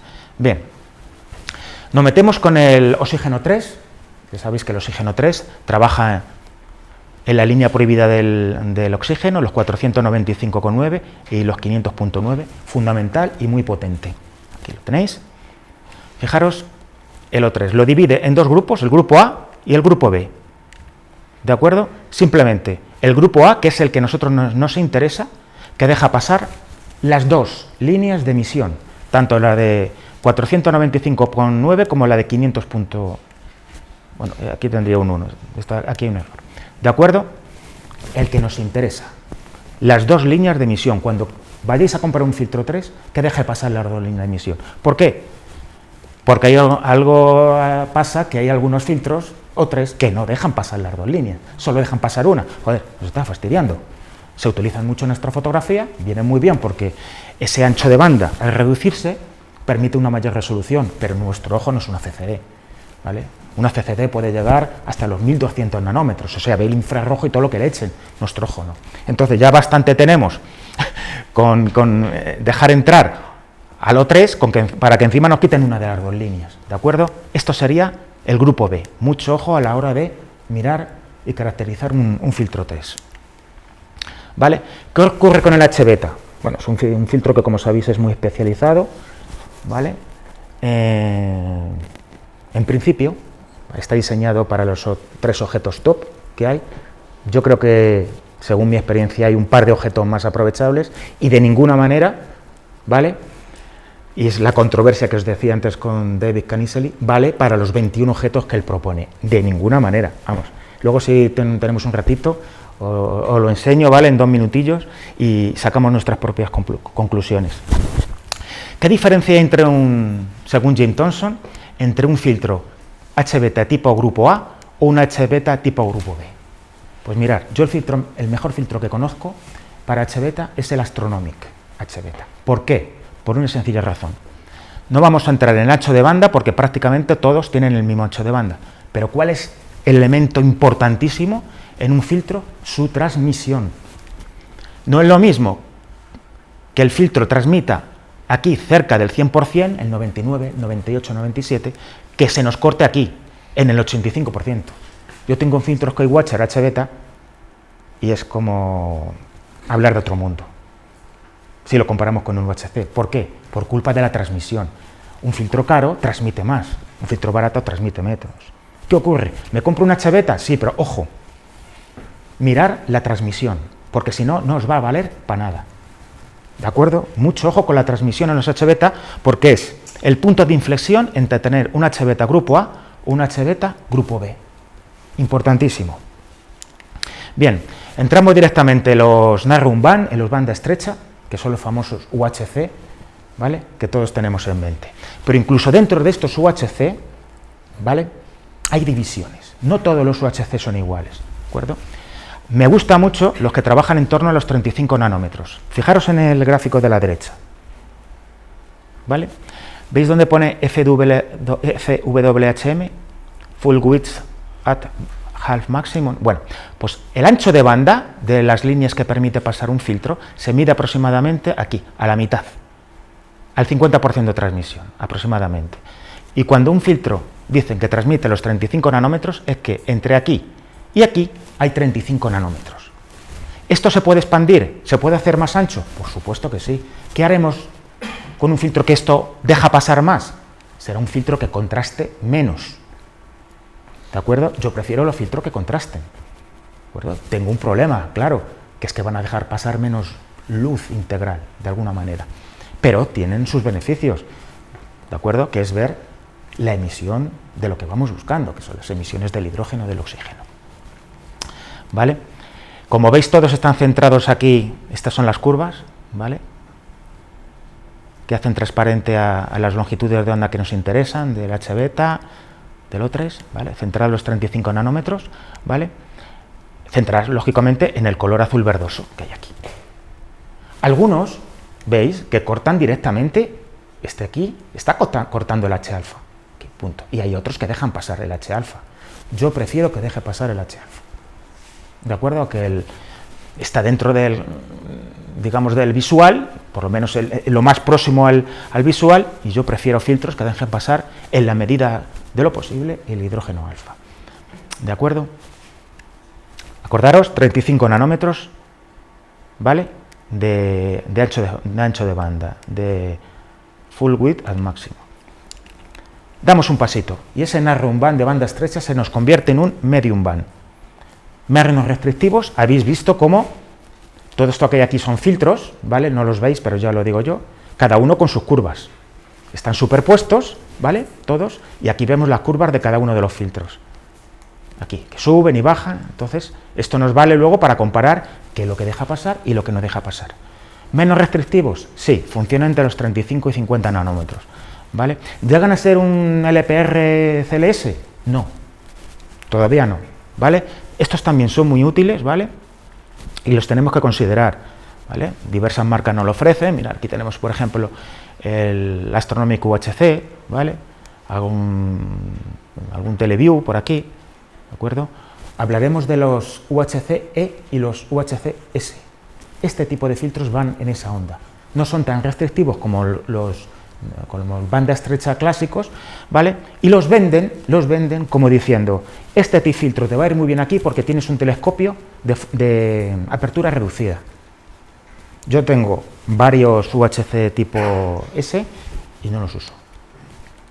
Ya os diré qué sustituyo para que no los usen. Pasamos de los UHC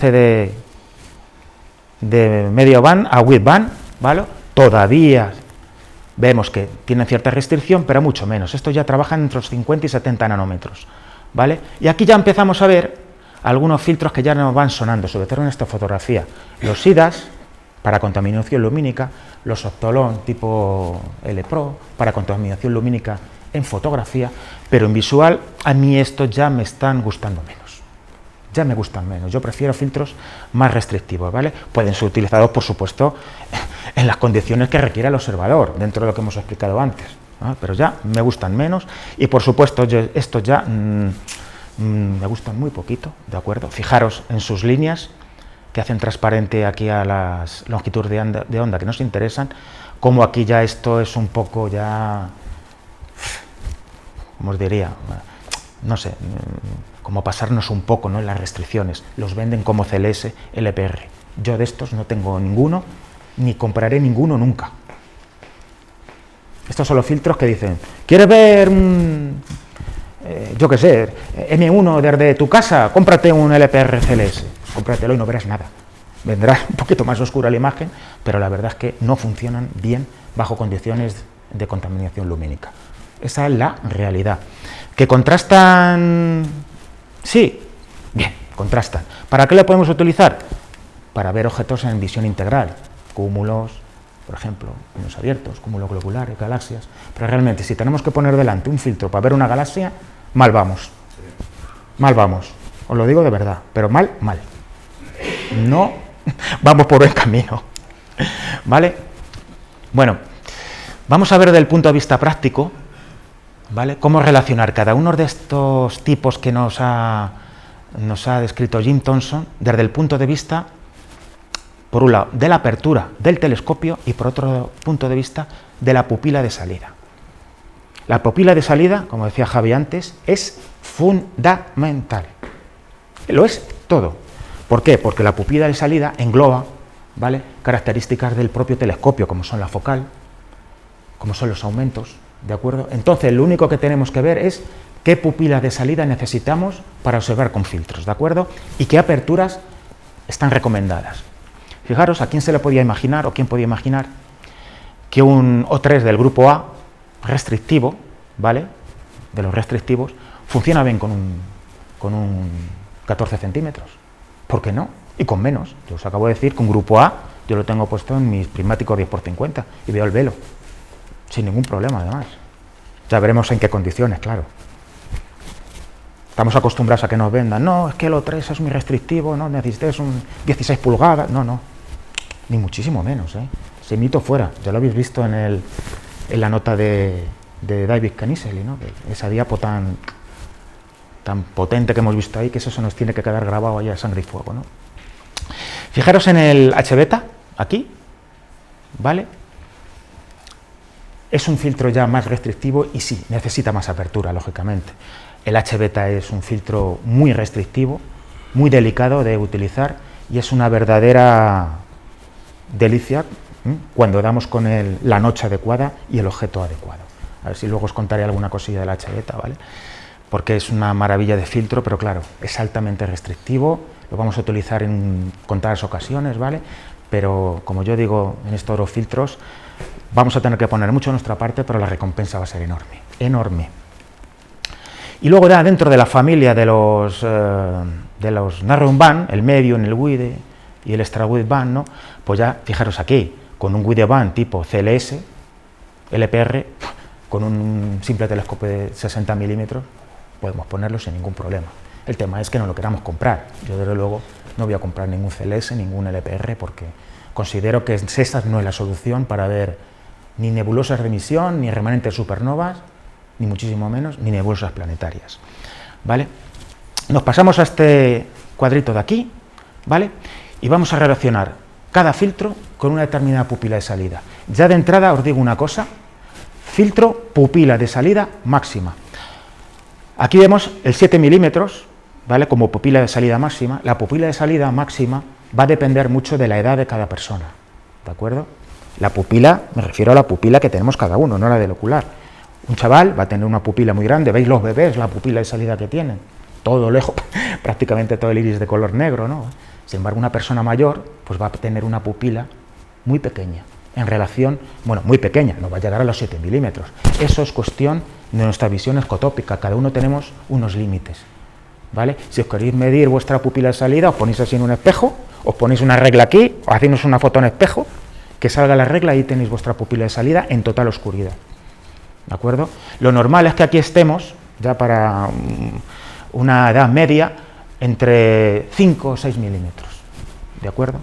Lo normal es 5 o 6 milímetros, bueno, 7 milímetros, en fin, es lo que la teoría dice, pero de la teoría a la práctica va un mundo. Lo que está claro es que para observar con filtros, pupilas de salida máximas, para empezar. Luego ya tendremos tiempo de ir disminuyendo la pupila de salida, metiendo más aumentos, pero cuando ya aseguremos el objeto, cuando ya lo detectemos. Si lo dividimos por tipos, ¿ves? Un UHC, por ejemplo, con un 4 milímetros de pupila de salida en sitios realmente oscuros, o sea, con polución lumínica o realmente oscuros, con 4 milímetros ya funcionaría bien. Si nos metemos en 1.3, que es más restrictivo, ya subimos un poco, hasta 5 milímetros. Y ya si nos metemos en la H-beta, necesitamos toda la luminosidad posible que nos pueda proporcionar nuestro ojo para no perder ni un fotón que nos llegue del H-beta, ni uno. Hay una cosa muy curiosa que también nos quería contar, que es este texto de aquí abajo, que es que en los telescopios que tengan relaciones focales bajitas, del orden de f4,5 por ahí, cuando ponemos un filtro, la luz, ¿vale?, no va a focalizar justamente en el centro del filtro. ¿Por qué? Por esa relación focal que tiene tan amplia. Y dependiendo del tipo de filtro que sea, podemos estar perdiendo potencialidad en el filtro, ¿vale? El filtro necesita que la luz entre por un sitio muy concreto, y como estos filtros ya para cielo profundo suelen ser filtros interferenciales o filtros diacóricos, que ya son filtros de calidad, el filtro interferencial se mueve por capas, que va reflejando cada longitud de onda y al final solo nos deja la que nos interesa, ¿vale? Pues entonces tenedlo en cuenta si utilizáis telescopios de relaciones focales bajas. Bueno, vamos a empezar con una serie de conceptos que son importantísimos en la observación con filtros. Estamos acostumbrados a ver en los catálogos el término magnitud. Un objeto tiene una determinada magnitud, ¿vale? Hablando de magnitud, rápidamente hablamos de magnitud estelar, pero hay un concepto que es muchísimo más importante que la magnitud, y es este: el brillo superficial del objeto, ¿vale? Fijaros aquí. Aquí tengo a M1 en este cuadrito, ¿vale? M1, Messier 1, que tiene una magnitud de 8,4. Si yo os pregunto qué es más fácil de ver, M1 o una estrella de 8,4, tiene la misma magnitud, ¿no? ¿Qué me diríais? Tiene la misma magnitud, ¿no? Entonces, ¿tendría la misma dificultad? M1, 8,4. Cualquier estrella que nos ponemos aquí, vamos, casi con un anteojo, llegamos a la 8,4. Claro que no. ¿Por qué? Porque M1, igual que todos los objetos de cielo profundo, tienen una dimensión. Y ese brillo se tiene que distribuir de forma uniforme por esa dimensión. ¿Qué quiere decir esto? Que para que os hagáis una idea, M1 tiene 8 por 4 minutos, o sea, 32 minutos cuadrados. Y esas 8,4 magnitudes se tienen que distribuir por todo esa superficie. Imaginaros que tengo una bombilla incandescente aquí, nos hace daño a los ojos, pero le ponemos una lámina transparente, ¿vale? De estas que se utilizan, por ejemplo, para hacer los flats en fotografía. Ya no me hace daño, pero sin embargo el brillo de la pantalla es el mismo. Utilizamos una pantalla más grande, como esta. Todo el brillo se distribuye. El brillo se hace más débil y se distribuye por una unidad de superficie. Pues eso es lo que le pasa a los objetos de cielo profundo, que van disminuyendo su brillo acorde a su magnitud. Entonces es muy útil valorarlos de acuerdo a su brillo superficial, ¿vale? O magnitud integrada, también lo podréis ver así en muchos sitios, aunque el término magnitud integrada es un poco lioso, ¿vale? Yo prefiero llamarlos brillo superficial del objeto. Por un lado tenemos el brillo superficial del objeto y por otro lado tenemos el brillo superficial del cielo. Son dos conceptos que hay que asociar para ver la detectabilidad que tienen los objetos de cielo profundo. Si os interesa el tema, a mí es que este tema me apasiona, tenemos un libro que es el de Roger N. Clark, el Visual Astronomy of the Deep Sky, ¿vale?, que es lo mejorcito que yo he leído de este tema, y tenemos a José Ramón Torres Lapassió, que muchos conoceréis, que está en la Universidad de Valencia, que ha escrito muchísimo sobre la detectabilidad teórica de objetos de cielo profundo, teórica, ¿de acuerdo?, aquí, ¿vale?, que esto lleva detrás una serie de factores técnicos importantes, de ecuaciones y de técnicas de visibilidad, pero bueno, simplemente quería explicaros con esta diapositiva lo que significa valorar el brillo superficial del objeto. Problema número 1. La mayoría de las nebulosas de emisión no tienen brillo superficial ni magnitud, con lo cual no podemos categorizarlas así. ¿Por qué? Es lógico. ¿Alguien categorizaría IC 1318 que mide 3 grados cuadrados en la gamma Cygni? ¿Qué magnitud tiene eso? Si por aquí brilla más, por aquí brilla menos, aquí detecto, aquí no detecto. Si es imposible otorgarles una determinada magnitud, ¿cómo vamos a poder asignarles un brillo superficial. Y así con todo, y con todos los catálogos. El Sharpless, el LBN, el catálogo Abel de planetarias, no tienen magnitud. ¿De acuerdo? ¿Qué pasa? Que al no tener una magnitud y no tener un brillo superficial, no se le pueden aplicar las técnicas de detectabilidad teóricas, ¿vale? Como son los postulados de Roger N. Clark o José Ramón Torres. No podemos. M1, sí. M1 es un objeto muy concreto, muy concentrado. Si os digo California, pues a lo mejor, ¿qué brillo superficial puede tener o qué magnitud? ¿De acuerdo? Otro problema añadido, que a efectos prácticos no lo es. O lo veo o no lo veo. ¿De acuerdo? Vale. Importantísimo. Como hemos visto, ya tenemos muchas cosas en contra, ¿vale?, a la hora de observación con filtros. Entonces, las poquitas cosas que tenemos a favor las vamos a tener que utilizar. Sabéis que tenemos la dispersión de Rayleigh, ¿de acuerdo? Por eso el cielo es azul, ¿de acuerdo?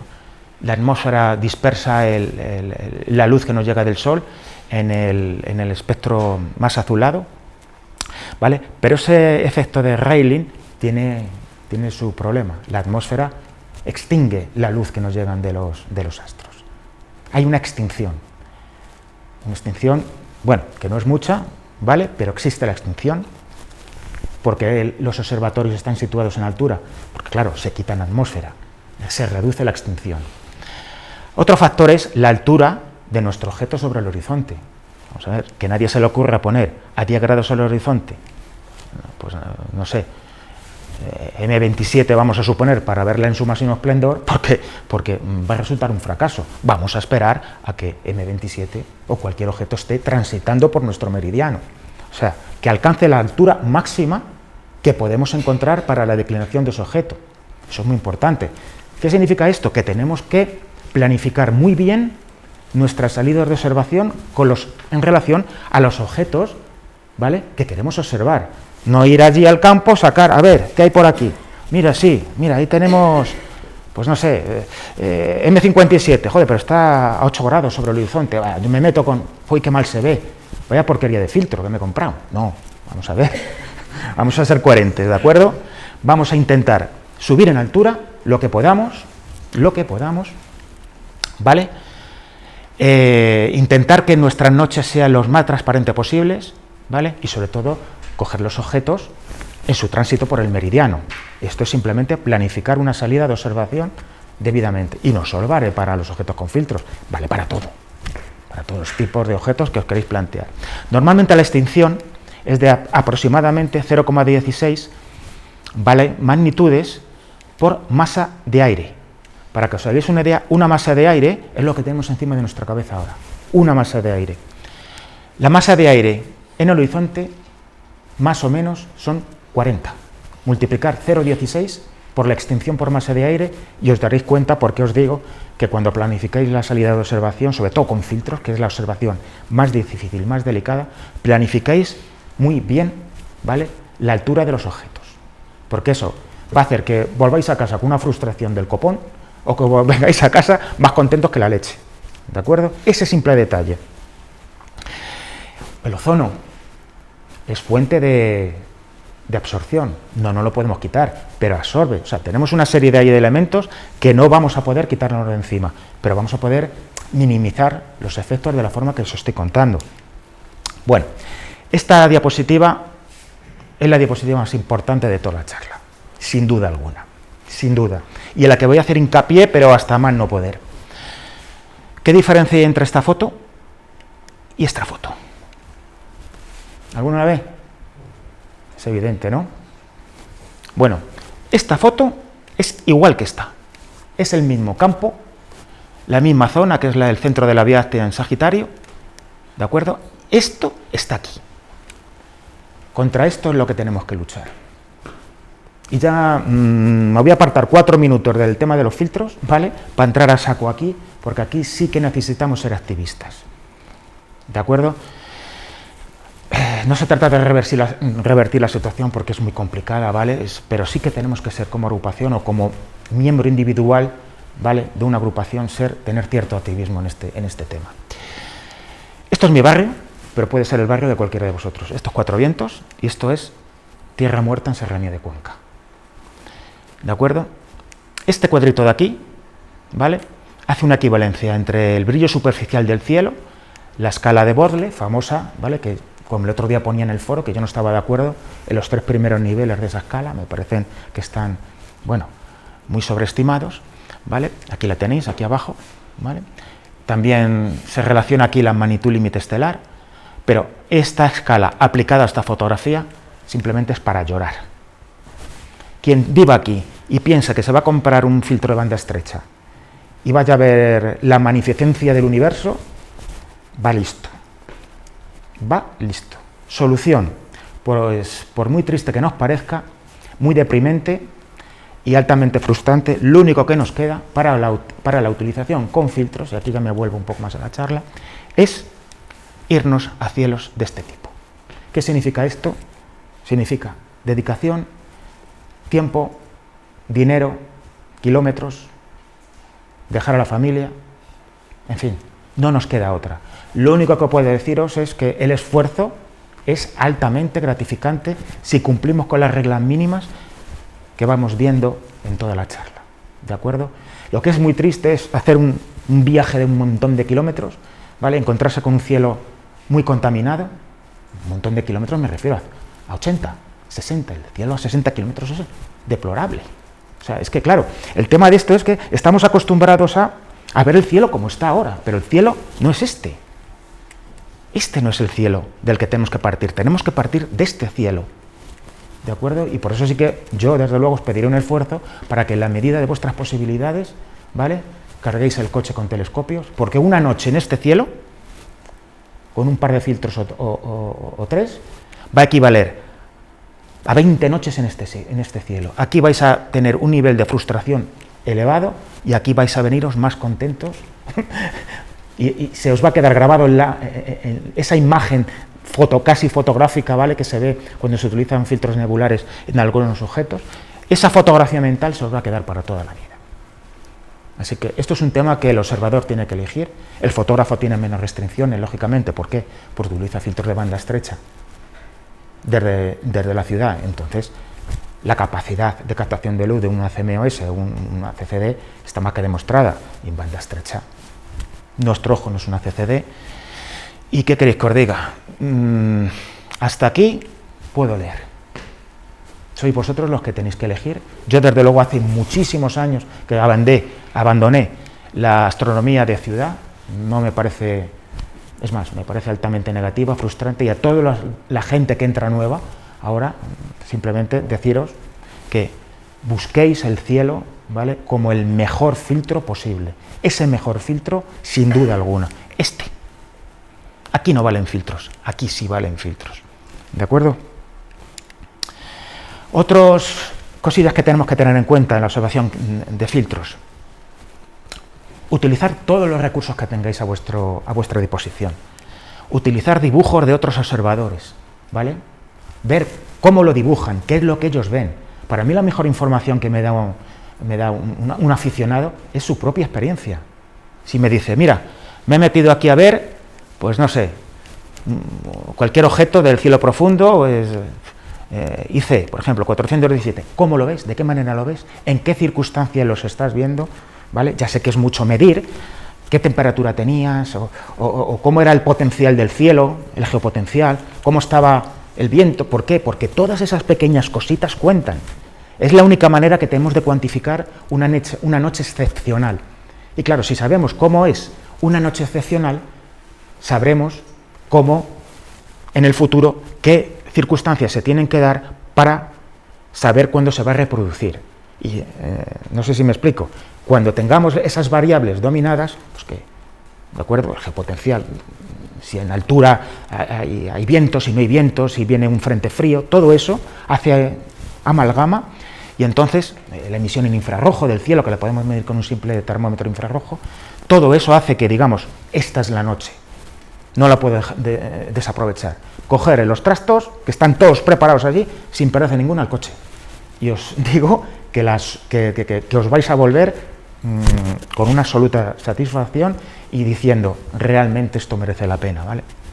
Como digo, podéis utilizar dibujos de otros observadores, Podéis utilizar fotografías superpuestas sobre cartas. Esto es una imagen del guide, esto es una imagen del guide.9, esto es una imagen del Cartes du Ciel sobre una nebulosa de emisión, ¿vale? ¿Para qué os valen esto? Para que cuando vayáis al campo, ir delimitando las isofotas por donde vais pasando mirando por el ocular. Tener en cuenta que muchos de las nebulosas de emisión son muy grandes, no caben en el campo real del ocular. Entonces tendréis que ir haciendo star hopping para ir viendo todos los bordes y dónde están los entrantes y salientes de gas o las partes más contrastadas. Eso no se hace, miro y me voy, tranquilidad. Capucha, dejar pasar el tiempo, 5 minutos, 10 minutos, 20 minutos, media hora. No hay problema, tenemos todo el tiempo del mundo. Nuestros bastones están trabajando, dejémosles trabajar, nada de luz, y vais a ver cómo de forma casi milagrosa empecéis a ver detalles que los primeros 5 minutos de observación no estaban. Joder, ¿qué está pasando aquí? Esto no lo veía antes y ahora lo estoy viendo. Pausa, capucha de observación fundamental y dejar pasar el tiempo. Respirar profundamente. Esto no es, ¿cómo se ve aquí? Me voy a otro telescopio. No, tranquilos, ¿vale? Los filtros es lo que tienen y los objetos de cielo profundo que requieren filtros necesitan una calma absoluta y una predisposición por parte del observador. Eso que no os quepa duda, ¿eh? No podemos ir al campo ya. ¿Cuántos somos en la salida de observación? 10. Yo voy a mirar a... Venga, ¿qué tienes tú ahí? ¿El casco de Thor? Bueno, joder, qué bien se ve aquí, me voy a otro... No, esto no funciona así, ¿eh? Quedaros tiempo, pausado, ¿de acuerdo? Utilizar siempre cartas que tengan dibujadas las isofotas, que son los contornos de la nebulosa. ¿Para qué? Para que os sirvan de guía. ¿Vale? Si tú os ponéis en esta estrellita de aquí y vais haciendo star hopping, podéis pasearos por todo el contorno de la nebulosa, viendo cuáles son las zonas más prominentes, donde existe más contraste, ¿de acuerdo? O donde no existe contraste, ¿vale? O donde veis penachos de gas, o donde no los veis, ¿vale? Y todo eso se va a ir grabando en vuestro cerebro como si fuera una cámara fotográfica, ¿de acuerdo? Lo recordaréis siempre. Por eso siempre elegir cartas que tengan dibujadas, este es el uranometría, las nebulosas, aunque sea de forma básica, ¿vale? Que tengan dibujadas las isofotas, ¿vale? Esto es este es el Sky 2000, ¿de acuerdo? Y esta es una carta que, bueno, yo las cartas es que me las fabrico yo mismo de acuerdo a los objetos que quiero ver, ¿no? Luego os enseñaré esta muy particular, ¿vale? Para que os sirva de ejemplo, que es la nebulosa de Caballo, ¿vale? Esta es la penúltima diapositiva donde os pongo todas las referencias que os he comentado a lo largo de la charla, por si alguno quiere ver alguno de los recursos. Tenéis la web de Ives Kniezzeli, donde tenéis catalogados los 95 mejores objetos para filtros, ¿de acuerdo? Jim Thompson también tiene su propia categorización y clasificación de filtros con su listado, que es prácticamente el anterior, ¿de acuerdo? La web de Carlos Tapia, que le conoceréis mucho, a Carlos, trabaja en el LICA, aquí en la UCM, tiene una web espectacular donde vais a poder comparar montones de espectrogramas de filtros, que va a ser mucho más valioso, ¿de acuerdo? Desde el punto de vista observacional, ¿vale? Y sobre todo para ver la capacidad de vuestra visión. Si vosotros comparáis dos filtros y sabéis sus espectrogramas, vais a ver con una misma visión cuáles son vuestras posibilidades reales, porque si yo os cuento lo que yo veo, no va a coincidir en un alto porcentaje con lo que vais a ver vosotros. Entonces es una forma más objetiva de hacer comparaciones de filtros, ¿vale? El Useful Target for H beta filters, ¿vale? Esto es lo que me propició a mí para publicar en la Astronomía el artículo de marzo. No estaba de acuerdo con las tesis del señor Ives Kniezzeli en muchos de sus postulados, ¿no? Él relaciona 21 objetos que son susceptibles a ver en H beta, que yo no estoy de acuerdo. Ahora os enseñaré los resultados para quien no hayáis leído el artículo, ¿vale? La Astronomy League, ¿de acuerdo? En AstroLeague también tiene una serie muy buena de observación de filtros, o sea, de objetos para filtros, también podéis consultarlo. Y por supuesto, la Saguaro Astronomy Club, que tiene una base de datos, ¿vale? Impresionante de objetos, tanto para filtros como no para filtros.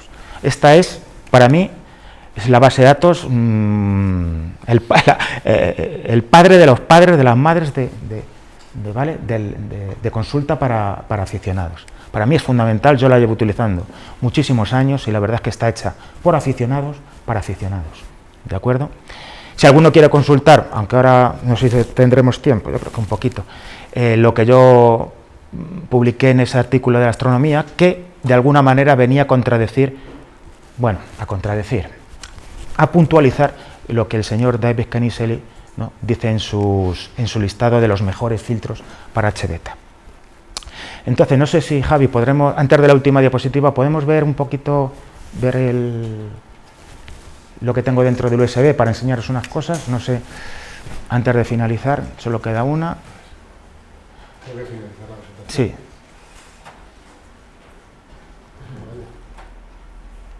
Porque tú que controlas más.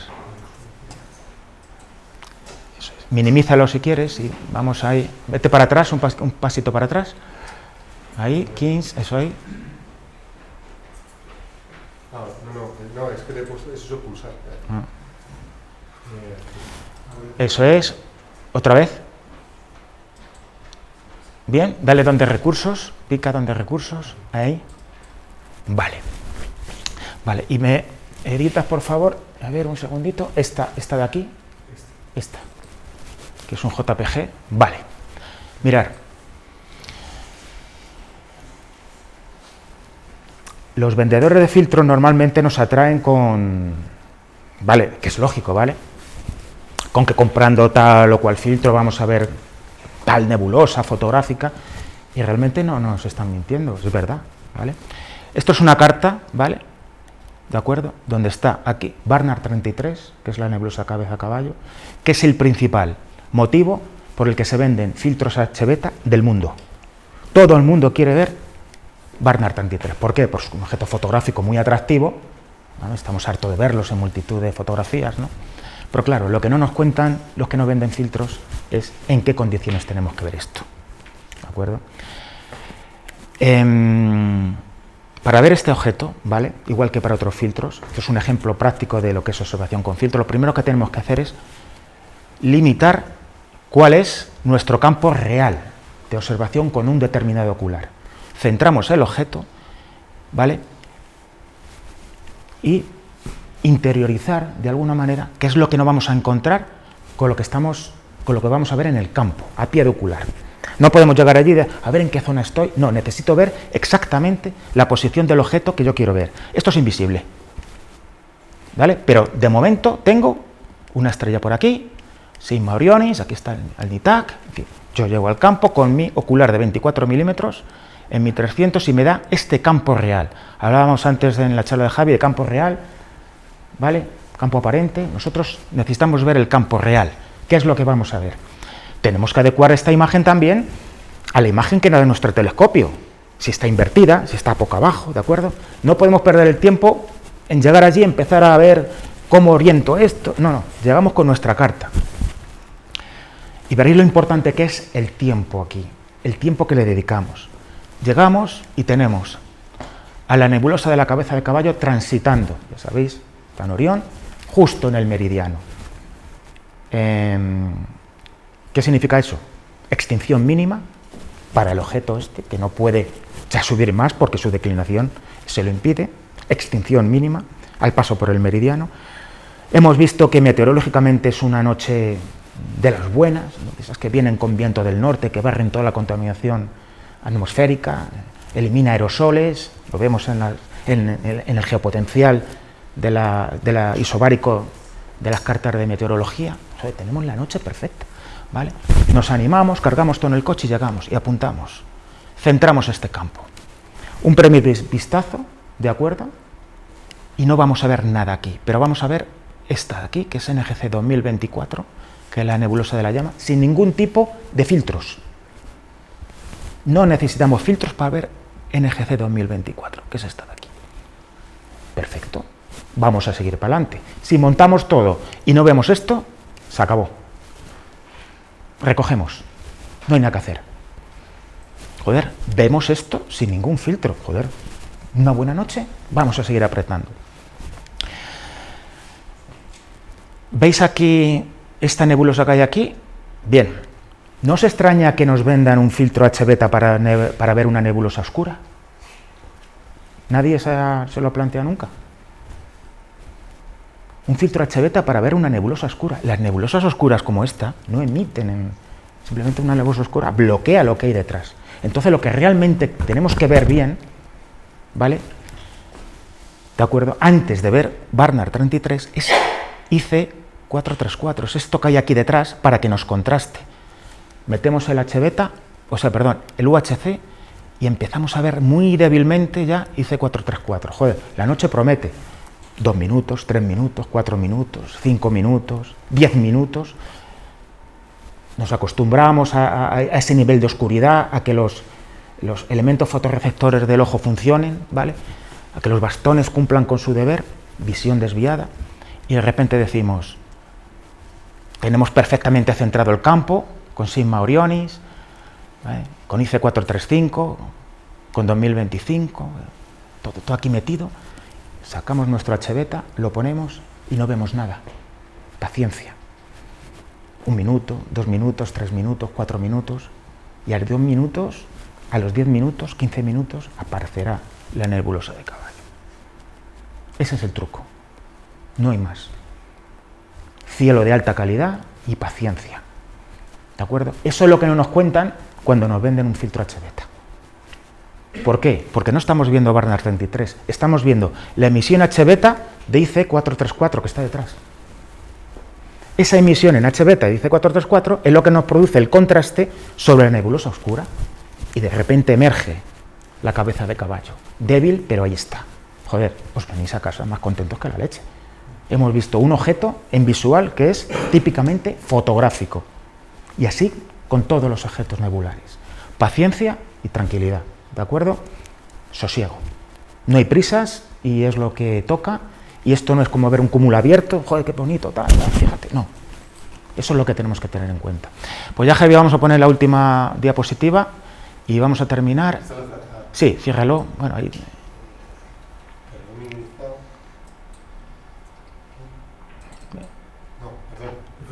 F5. O ponte. No, para terminar ya. A ver, espera un segundito a ver si lo puedo ver. ¿Se puede ir a la última? Dale botón derecho, ¿cómo se? A ver, que hay mucha. Vale, porque ya me quiero terminarla con esa diapositiva que me parece también.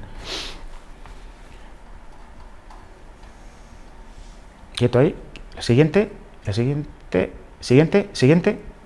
Ahí, la anterior, esa. Bueno, ya para terminar, simplemente resumiendo toda esta larga charla que he dado, ¿no? Que espero que os haya valido de algo, el mejor filtro no se vende en las tiendas, es este. No nos queda otro remedio que ir a cielos como este de aquí, donde los filtros van a rendir de forma magnificente, ¿vale? Van a dar unas imágenes espectaculares, ¿de acuerdo? Y es lo que tenemos que hacer. Simplemente, como no se adquiere en las tiendas de compra-venta de material, pues tendremos que combatir la contaminación lumínica en las medidas de nuestras posibilidades y simplemente, pues eso, agradeceros que hayáis asistido a la charla y si tenéis alguna pregunta, bueno, pues estamos a tiempo.